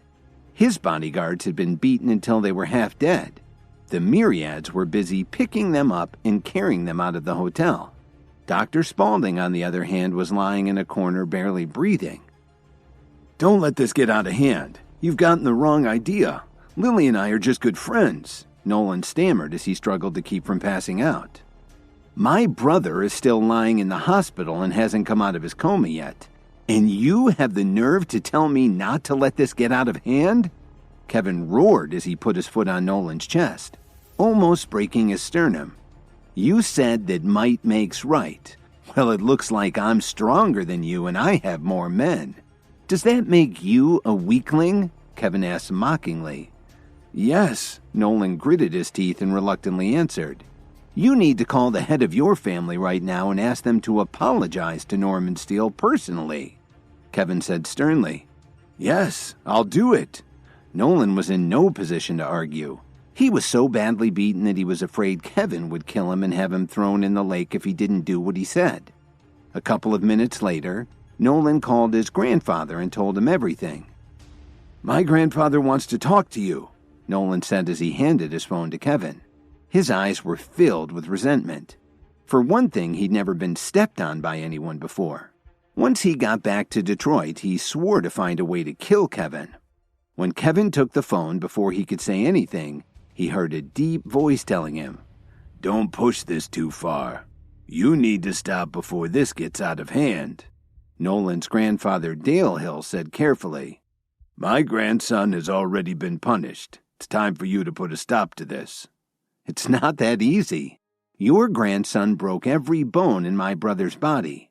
He may never walk again because of his injuries. Then your grandson had his friend attack my wife. And now you're telling me to stop?" Kevin said in disbelief. "Then what do you want from me?" Dale said as he took a deep breath. "You're going to call my friend's grandfather, Norman Steele, right now to apologize. Otherwise, I can't guarantee that your grandson will be allowed to leave Chicago alive," Kevin explained in a very threatening voice. "You certainly are an arrogant young man," Nolan's grandfather replied. "Why don't you come to Detroit one of these days when you have the time? I promise we'll prepare a proper welcome for you," Dale Hill said. It was clear to Kevin that this was a threat. "All right, I'm looking forward to it, if you're up to the challenge," Kevin retorted before he hung up the phone. "Can you please let me up now?" Nolan begged Kevin as his voice grew fainter and fainter. If he didn't get to the hospital soon, he would definitely lose too much blood. "I didn't say that I'd let you go so easily," Kevin said as he threw the phone against the wall and smashed it into pieces. "My grandfather told you that this has to end. If you don't stop now, he'll never let you get away with it," Nolan pleaded.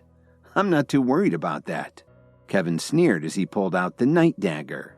"If I let you get away with what you did to Dalton, how can I ever look at myself in the mirror again?" Kevin growled as he sliced at Nolan's ankle with the blade of the knife that the Night King had given him. Then, as Nolan screamed in agony, Kevin cut his Achilles tendons. Even the members of the myriads who were watching this were scared out of their minds.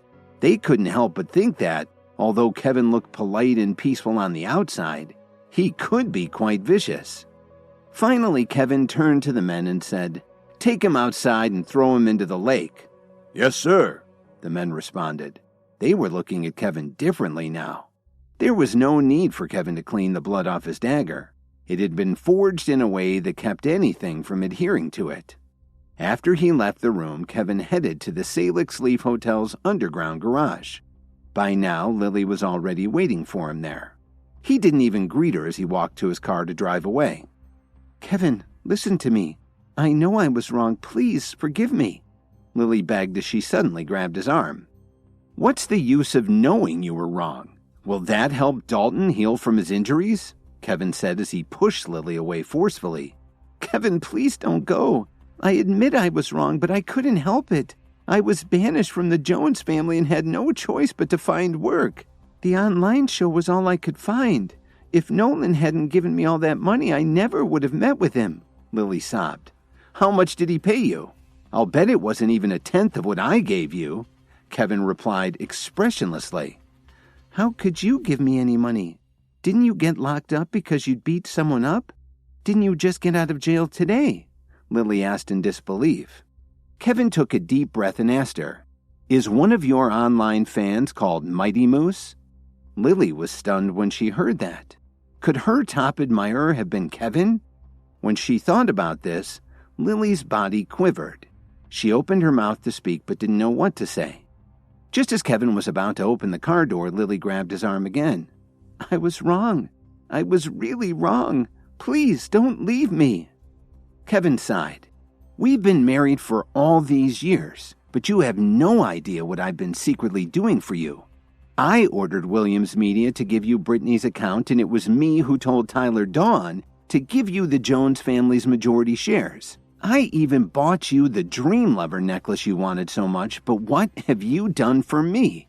Since you said that we're finished, let's leave it that way. Dalton is still lying in the hospital. I have to go and see him, but you should be thinking about one thing. He was put there because of you," Kevin said sourly. After he said this, Kevin pulled his arm away from Lily and quickly got into his car. He left without looking back. As she watched Kevin drive away, Lily couldn't hold back her tears. She didn't even remember how she got home that evening. Lily was up all night thinking about what Kevin had said. When Dalton Steele tried to warn her about Nolan, she didn't believe him at all. Then when Dalton was beaten up, she just stood there and watched in silence. She didn't say a word to help him. Early the next morning, a piece of explosive news shook all of Chicago. A young member of the Hill family had been critically injured. His arms and legs had been broken and he had been attacked with a knife. He would never be able to walk again, and his bodyguards had been beaten and thrown into Lake Michigan. Kevin didn't pay any attention to the news. His focus over the next few days was to help Dalton recover. During the day, he stayed by Dalton's bedside. At night, Kevin went back to his condo to read through his books to see if there were any pills that could cure his friend. 3 days later, Dalton's skin was starting to heal. Although his life had been saved, the doctor was sure that he would never be able to walk again for the rest of his life. "Do you want some more soup?" Miranda asked her husband as she dipped the spoon into the bowl. "I'm full," Dalton smiled and said. "Honey, do you think Kevin's the one who paralyzed Nolan?" I'm sure of it, she said. The police still don't know who did it, but the other night he told me that he would get revenge on your attacker. I watched him leave the hospital with my own eyes. I never expected Kevin to be so ruthless. Who would have thought he had it in him to beat someone so savagely? Dalton wondered out loud. Just as Miranda was about to reply, Kevin pushed open the door and walked into the room. Kevin, did you just get out of a coal mine? Dalton laughed when he saw his friend. Even Miranda, who was sitting next to the bed, couldn't keep from laughing. Kevin was filthy. Not only was his face covered with soot, but his clothes were torn and dirty. Even his hair was a complete mess. Don't worry about me right now. Hurry up and swallow this pill, Kevin insisted. Dalton didn't say a thing. He just opened his mouth and swallowed the pill. Damn you, Kevin. What the heck did you just give me? That's the most bitter thing I've ever tasted, Dalton complained. He thought he was going to throw up. I know it's bitter, but it will definitely help your recovery. Besides, this pill has a very nice name. It's called the Restoration Pill, and I went to a lot of effort to make it for you, Kevin told them as he watched for any negative reaction. What kind of a thing is a restoration pill? Dalton asked in confusion. Miranda also looked interested. I prepared this medicinal pill using some exotic herbs and also a few animal products. It was difficult because it was a little beyond my current level of training. I failed a dozen times last night before I finally succeeded, Kevin explained seriously. You mean it's not a vegetarian recipe? Dalton joked. He asked Miranda to pour him a glass of water as fast as she could. He hated things that tasted bitter. You can't drink any water right now. You have to absorb the medicinal properties of the pill first, Kevin told them as he quickly stopped Miranda from handing him the glass. Are you deliberately messing with me, brother? Dalton groaned. Kevin, you have no idea. I've never met anyone who hated bitter herbs as much as Dalton, Miranda told him. She didn't know whether to laugh or cry. This was the first time she'd felt hopeful in days.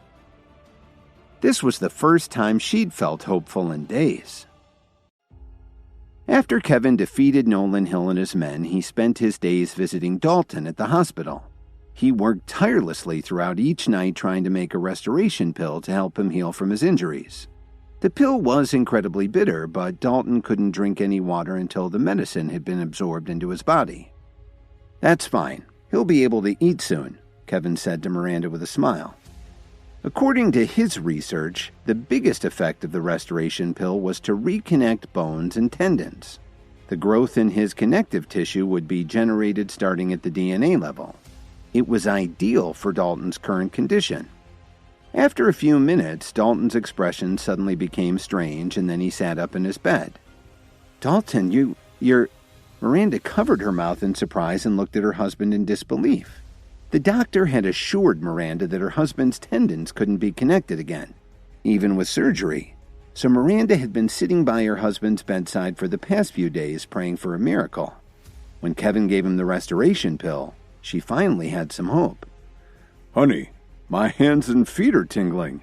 I think it's working, Dalton said as he started to move them ever so slightly.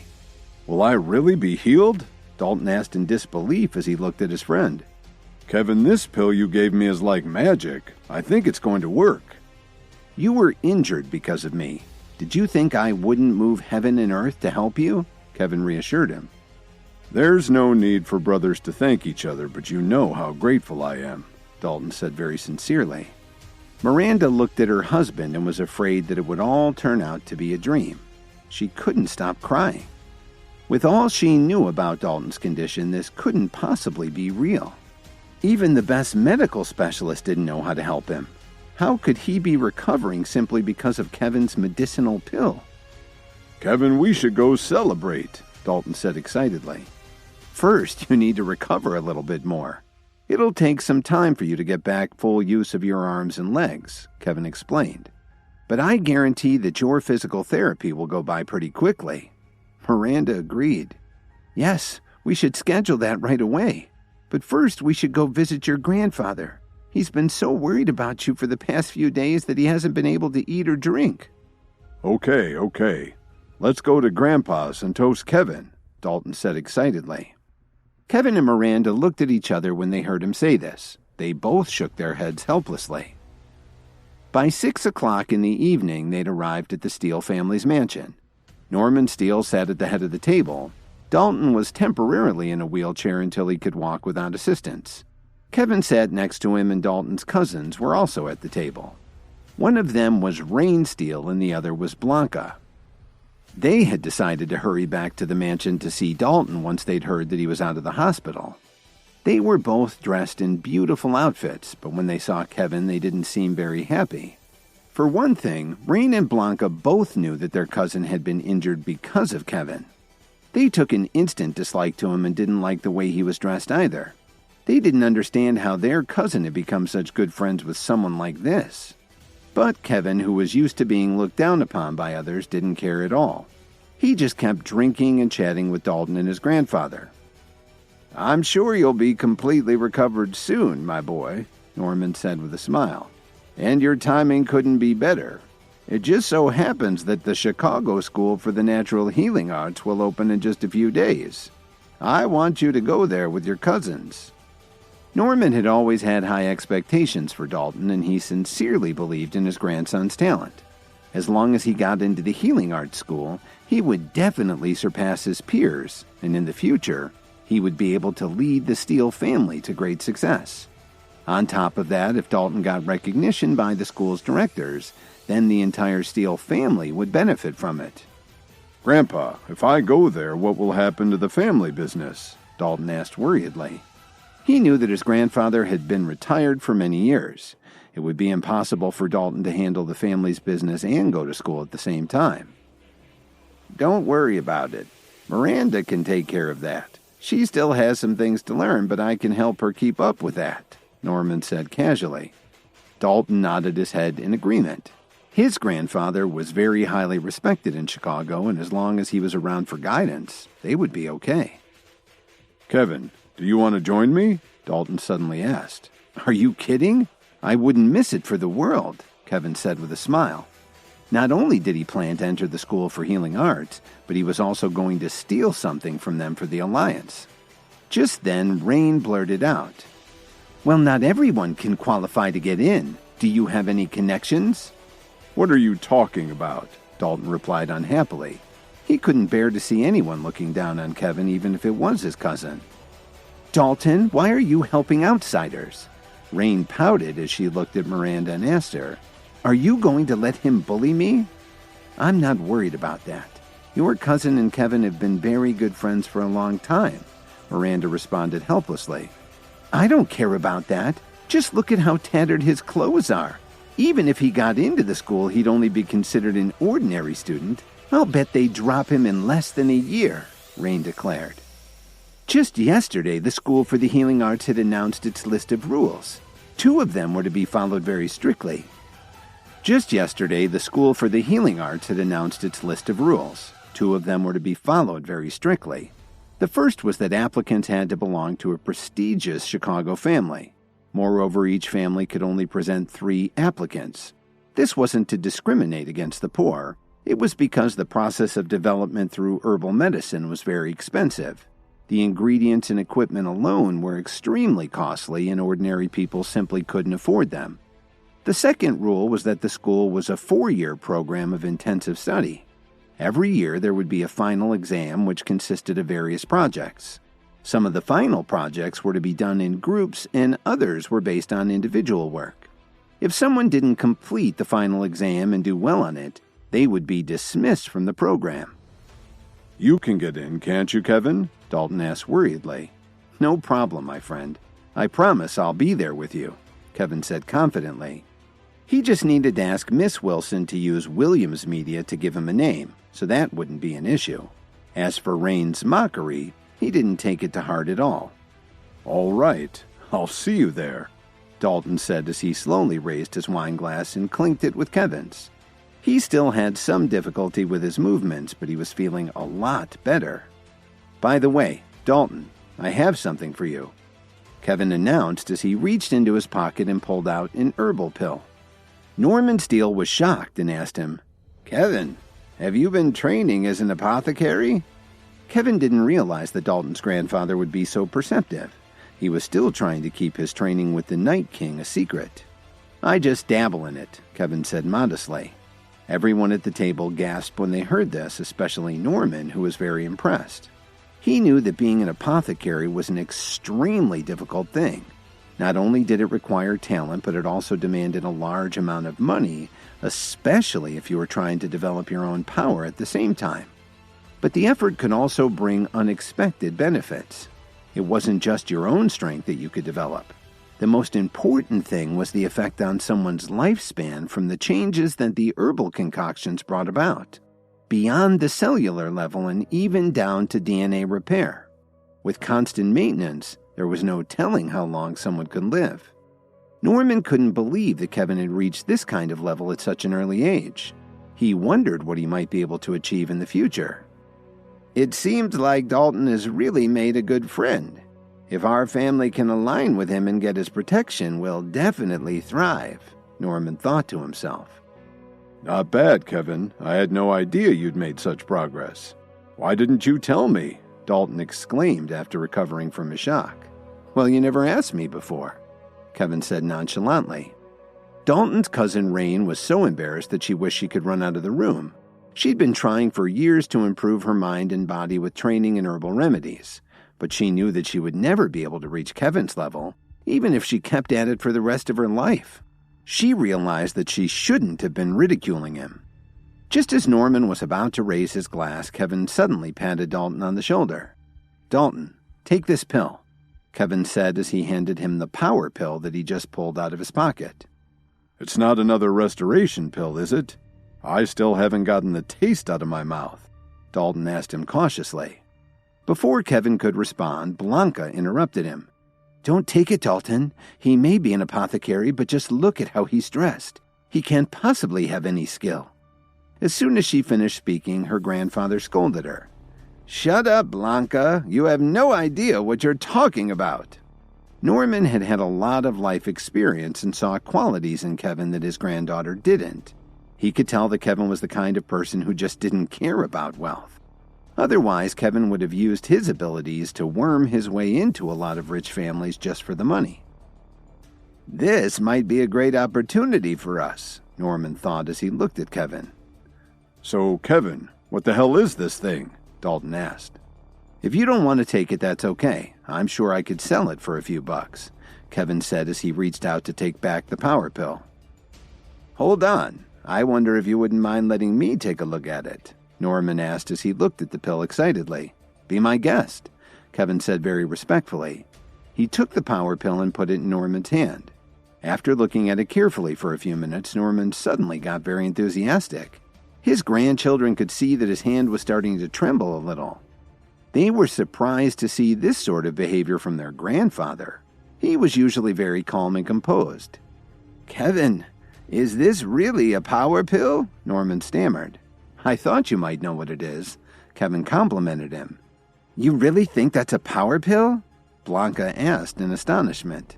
"I'm sure of it," Norman said excitedly. He could barely contain himself. Everyone who was interested in using medicinal herbs for self-improvement knew one thing. For some unknown reason, many years ago the apothecaries had gradually disappeared. Because of this, vast amounts of knowledge and many miraculous pills had been lost for all time. Among them was the most famous one, the power pill. An herbal med like this could help someone to make great strides in their development. But the current pills weren't exactly like the ones that had been lost with the disappearance of the apothecaries. They were all created by imitating what little was known about the original power pill. Consequently, the medicinal properties of the pills could vary greatly. Otherwise, the pill that the old gentleman had bought at the Pearl family auction could have gotten even more money. After taking a deep breath, Norman calmed down a bit and turned to Kevin, saying, "I can never thank you enough for your kindness to our family." "You're too generous, sir. Since I consider Dalton to be like a brother to me, I naturally should share everything with him, both the good and the bad. A simple power pill is no big deal," Kevin replied casually. By now, making a power pill was a piece of cake for Kevin. He'd have made more of them, but he didn't have as much free time lately. "Dalton sure is lucky to have a brother like you," Norman commented as he handed the pill to his grandson. "Take it right away. Don't disappoint your friend." No, I think you should take the pill, Grandpa. You haven't made any progress in years. This will definitely help you more than me, especially with all the extra work you'll have while I'm at school, Dalton offered. Besides, I'll be at the Healing Arts School soon. I'll definitely come across a lot of pills once I'm there. Please, take it, Grandpa. Dalton continued to persuade him. After all, you're the key to keeping our family on top. We need you to be at your best when dealing with our competitors. But Dalton wasn't just worried about that. He knew that his grandfather was getting older and the power pill could help him regain some of his health so that he could be around for many more years to come. Norman pretended to be angry and retorted, "Are you trying to disobey your grandfather?" Of course he wanted to try the power pill. With all that it could do, who wouldn't want it? But Norman still hesitated. Even though he could really use the boost, Dalton was the future of the Steele family, and he needed to develop himself even more, especially while recovering from his injuries. So he finally decided to give the pill to his grandson. I'm not trying to be rude, Grandpa. I'm just thinking about your health. Go ahead. You should take it, Dalton insisted as he shook his head. As he watched the grandfather and grandson passing the pill back and forth, Kevin smiled happily and said to them, "I think there's only one solution for your problem." The room fell silent as they all looked at him, wondering what he would do. Kevin reached into the pocket of his jacket, pulled out another power pill, and held out his hand to Dalton and Norman. Kevin offered Dalton a power pill, but his friend thought that his grandfather needed it more. They kept passing it back and forth, each insisting that the other take it. Finally, Kevin decided that it would be better if both of them took the pill, so he reached into his pocket and pulled out another one. "This should settle your argument," Kevin informed them as he handed a second power pill to Dalton. Dalton and his grandfather didn't have to be told twice. They each took their power pill and swallowed it right away. Kevin told them to sit for a while and let the pill take effect. Some people even meditate so they can relax during the process. Kevin sat back in his chair and slowly sipped the wine. He and Miranda chatted a little to pass the time. Suddenly, Rain and Blanca stood up and walked around the table to Kevin. "I'm sorry, Kevin. Blanca and I were wrong about you. I hope you won't hold it against us." Rain apologized sincerely. "You don't need to apologize. Didn't bother me," Kevin replied as he put his wine glass on the table. He knew exactly why they were suddenly being so nice to him. "Unfortunately, I don't have another one on me. When I have the time, I'll make a pill for each of you," Kevin replied to them. But actually, he didn't want to give either of them a power pill. Kevin had moved beyond the point where a power pill could help him, but it still wasn't something that should be given away without considering what someone may do with it. When he heard Dalton's cousins insulting him earlier, it didn't bother him, but he thought they might misuse their power to take revenge on someone for a tiny offense. "Thank you, Kevin." Rain and Blanca thanked him profusely. They had no idea that Kevin had no intention of giving them one of his pills. However, Miranda saw right through and understood what Kevin was thinking, but she didn't say anything. She just sat there quietly sipping her coffee. After Dalton's cousins and his wife left, his grandfather finally came back into the room. Norman talked with Kevin for a few minutes and then went up to his bedroom. That left Kevin alone in the living room with Dalton. Norman was fine with his grandson hanging around with Kevin. The Steele family could be connected with such a powerful person, it could definitely help them in the future. When it was almost 11 o'clock, Dalton finally felt better and woke up from his relaxation. "Not bad, Dalton. You look better already. How do you feel?" Kevin asked him. "I never thought that a power pill could have such an immediate effect," Dalton confided as he started to open and close his hand. Even though he still hadn't completely recovered from his injuries, he could tell that his body was much stronger than before. With a solemn expression on his face, he exclaimed, "I can see why people are willing to pay so much for this." Just remember that the power pill works best when someone is at a lower level in their training. For example, if I took one now, I wouldn't feel it at all, Kevin explained. The reason why you feel so much better isn't only because of medicinal pills, it's also because you've been doing so much over the years and you are ready for it. "Let's change the subject. Have another glass of wine with me," Dalton suggested as he raised his wine glass to toast Kevin. "Okay, my friend," Kevin answered him, "but just a little. You're still regaining your strength." The two of them talked for a few hours before they finally fell asleep. When Kevin woke up the next day, he saw that Dalton was still on the couch, sleeping like a log. Kevin went downstairs and had a light breakfast with Norman, and then he left for Williams Media. "Has anything unusual happened in the company lately?" Kevin asked Miss Wilson as he pored over the materials that she'd prepared for him. "Everything's going well. Ever since you took care of the problem with Vito Booker, Brittany and Charity were offered a lot of advertising contracts. Now they're our top 2 clients in the city," she reported cheerfully. "That's great news," Kevin responded. After a moment, he added, "I wonder if you could help me with something. Could you have a few large bowls delivered to my office?" "Yes, sir," Miss Wilson replied as she left the room. Then Kevin called Mitchell Cook and his other friends to ask them to come to his office right away. They hadn't seen each other since they'd gotten back from the Williams family mansion. But his main reason for inviting them was that he wanted to take control of as much of Chicago as he could. Cook and the others would be a huge help to him in the future, so he needed to get them on board with his plan. An hour later, with some ingredients he'd brought along with him and using the bowls Miss Wilson had found for him, Kevin had prepared 9 pills. He finished just before his friends walked in. "We hurried over as soon as you called. Is there something important that you need to tell us?" Adriana inquired. "Please have a seat first," Kevin replied as he gestured for them to sit down on the sofa along the wall. Then he smiled as he took the pills in his hand. "Have you all recovered from your injuries yet?" Kevin asked them as his eyes swept across their faces. "I've been busy ever since I got back, so I never had a chance to visit with you guys." "Oh, we got over that a long time ago," Cook replied casually. Kevin decided to get right to the point. "I called you guys over here to find out if you're interested in joining me on a path of personal growth that can lead to much greater things." Cook and the others looked at each other when they heard him say this. Finally, Emo Squire answered, "I think you already know we'll stand with you no matter what, but why are you suddenly asking us now?" "I'm glad to hear that," Kevin replied very emotionally. "I have something for you. Do you know what these are?" Kevin opened his hand to show them the pills that he just manufactured. "Are those power pills?" Gilbert asked him curiously. "That's right, Gilbert," Kevin admitted openly. "But I only have one request. You must never give them to others, and you can't tell anyone that I gave them to you." They all stood up from the sofa, fascinated by the pills that they saw in Kevin's hand. They were all very excited because of the rumors about what had happened at the Pearl family auction house a while ago. Just one of these herbal pills was worth a fortune. "Each of you can have 2 of them," Kevin announced. Then he placed one in Cook's hand and let them divide the rest. After they had each taken a power pill, they sat back down in the comfortable sofa to let the medicine take effect. For the next hour, Kevin laid out his plan in detail. Cook and the others were chomping at the bit to get started. When it was a little past 5 o'clock, the group left the office. But now, with Kevin's help, they had all become even more powerful than they were before.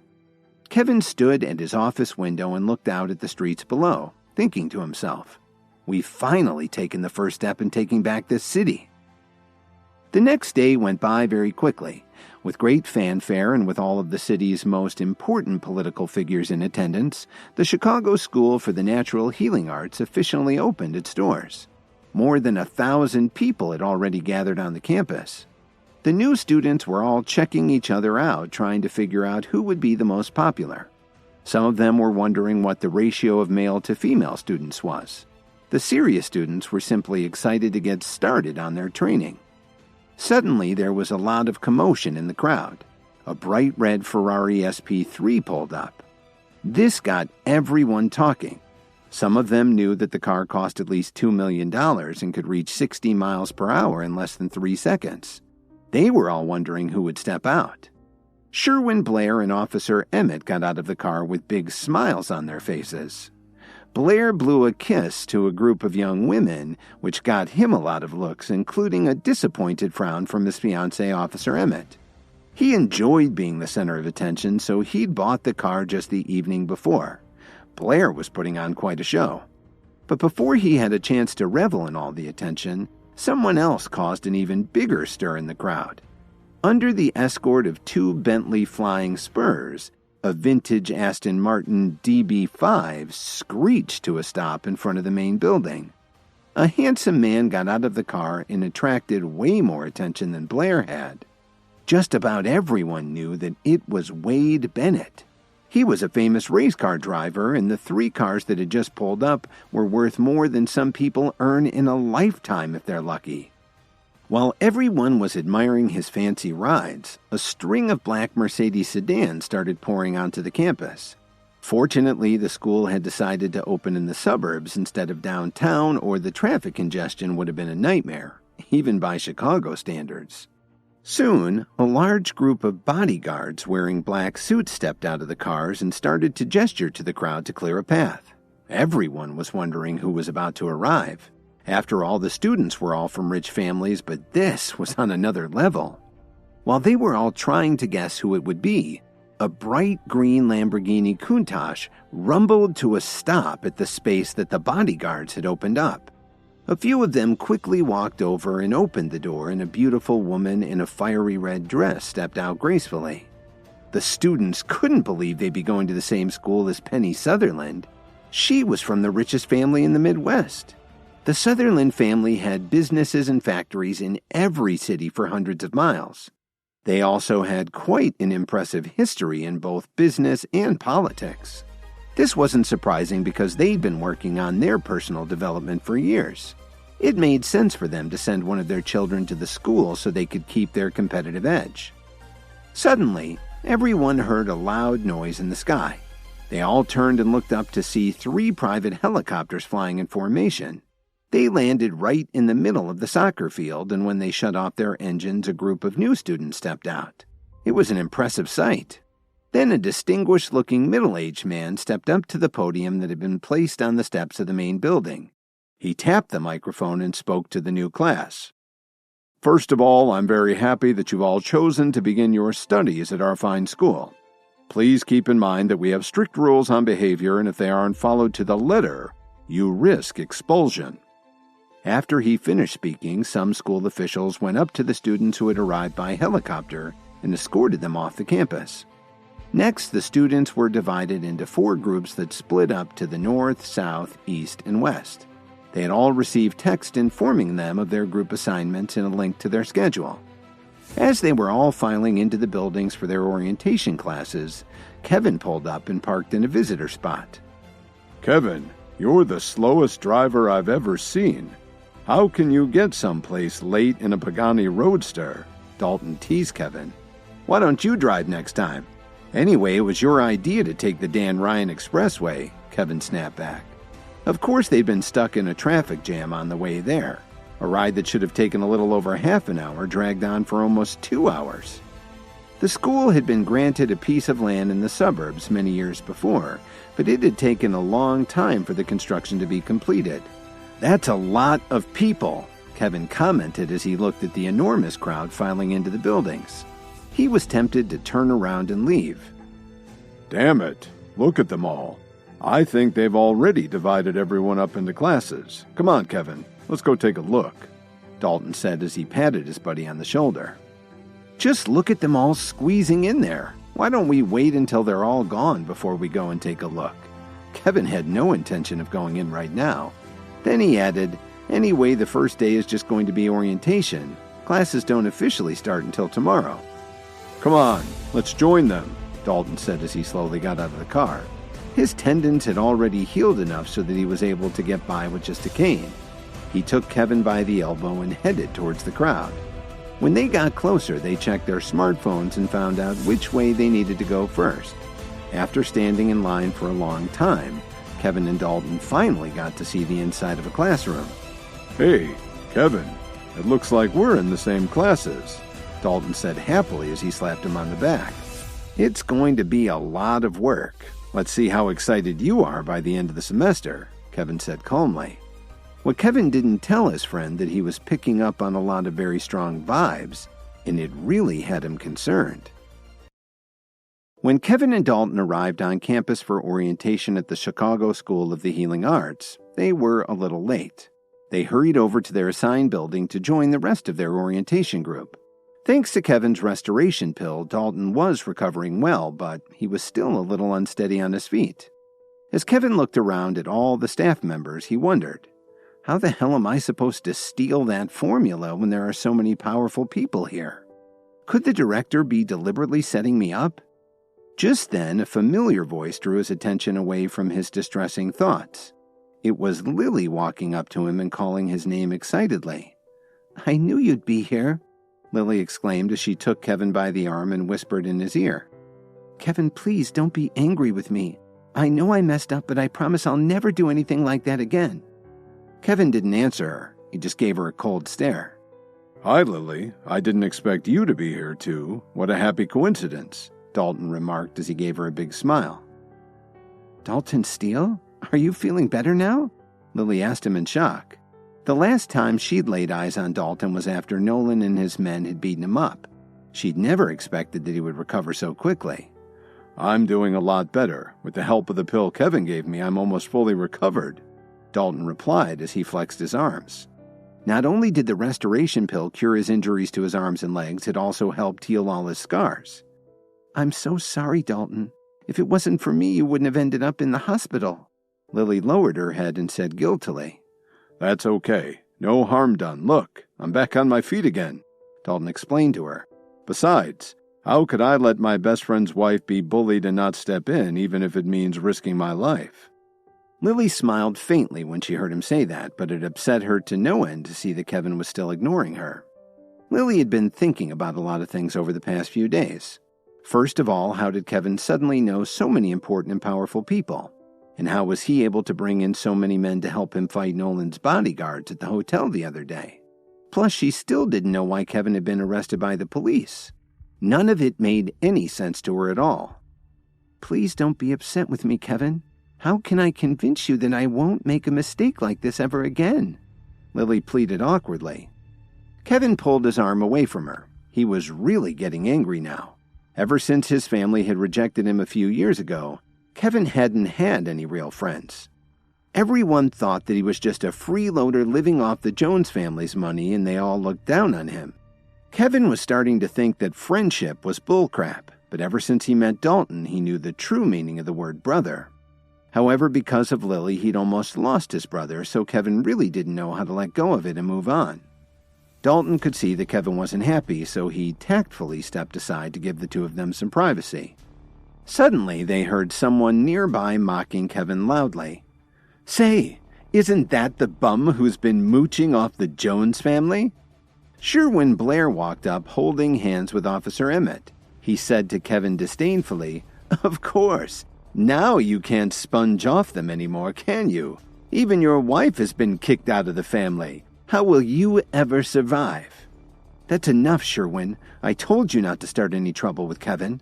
Officer Emmett snapped at him. As a member of the Chicago Police Department, she naturally couldn't attend the school, but she happened to have the day off, so she decided to visit the campus with her fiancé.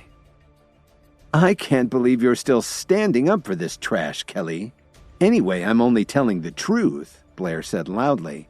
"This guy is a complete waste of space. I really don't know how he was ever accepted here."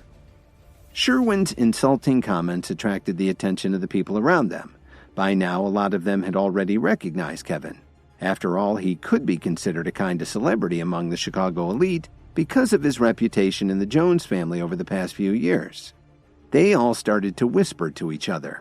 Some of them were wondering how someone like him could have gotten into the elite program. Others thought it would be embarrassing to be in the same class as Kevin.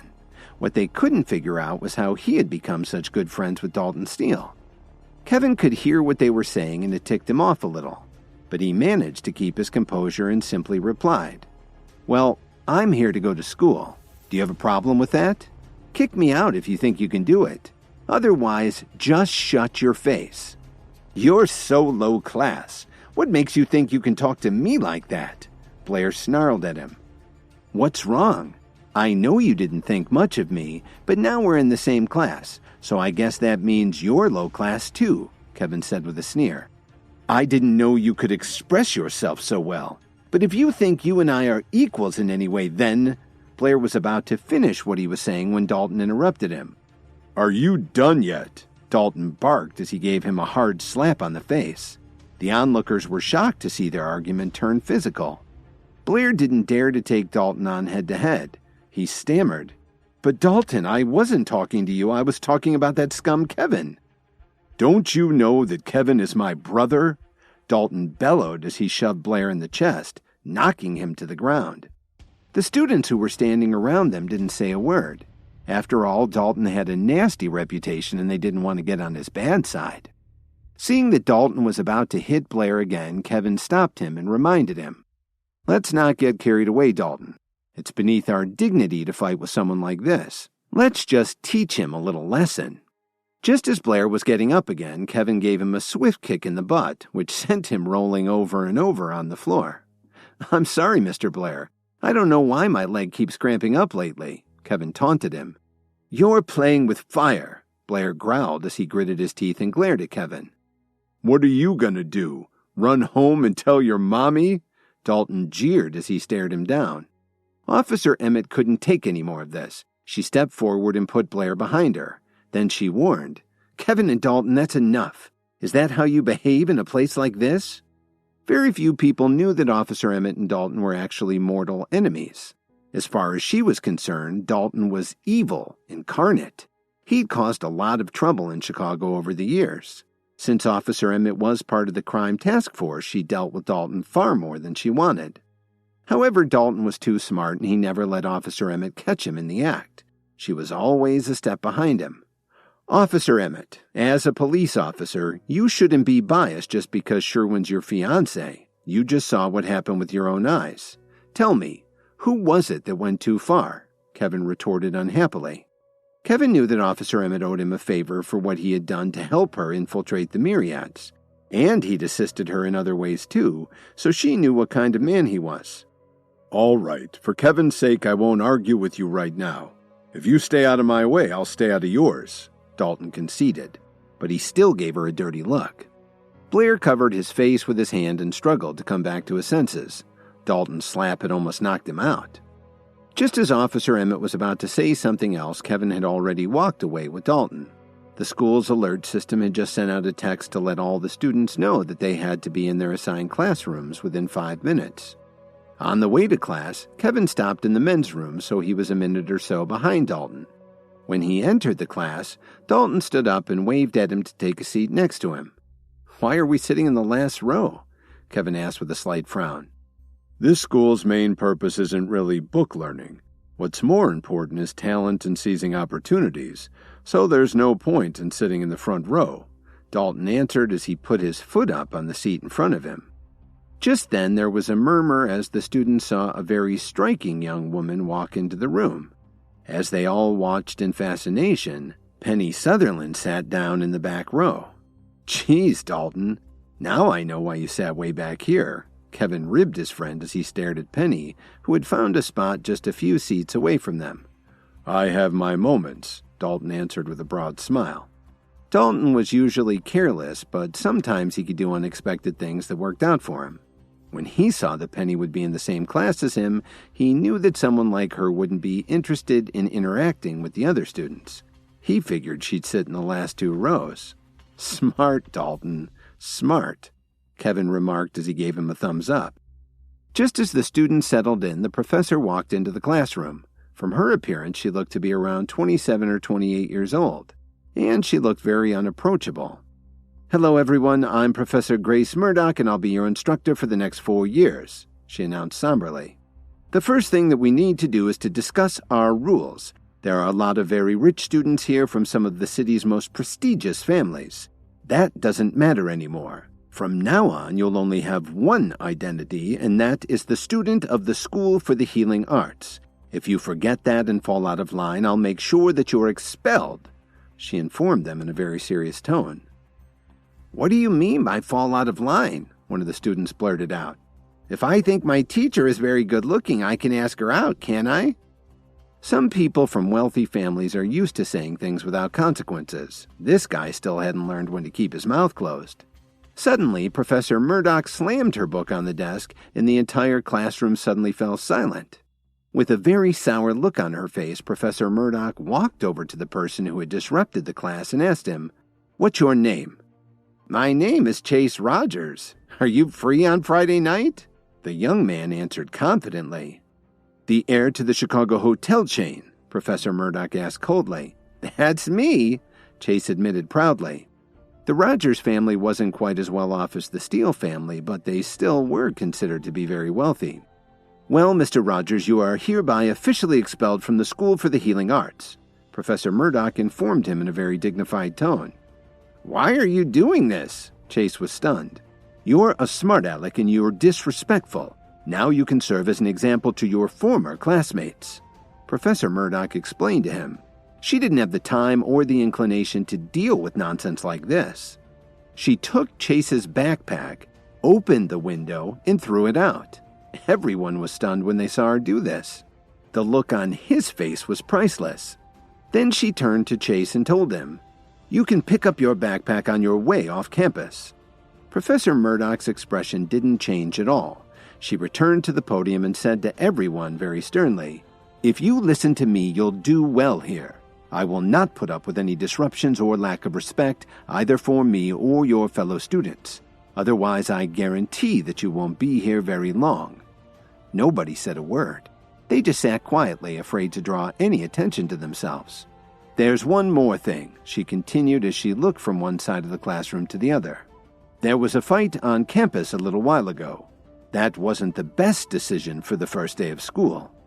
Everyone kept quiet, but they couldn't help looking over at Dalton and Kevin in the back row. They knew exactly what Professor Murdoch was talking about.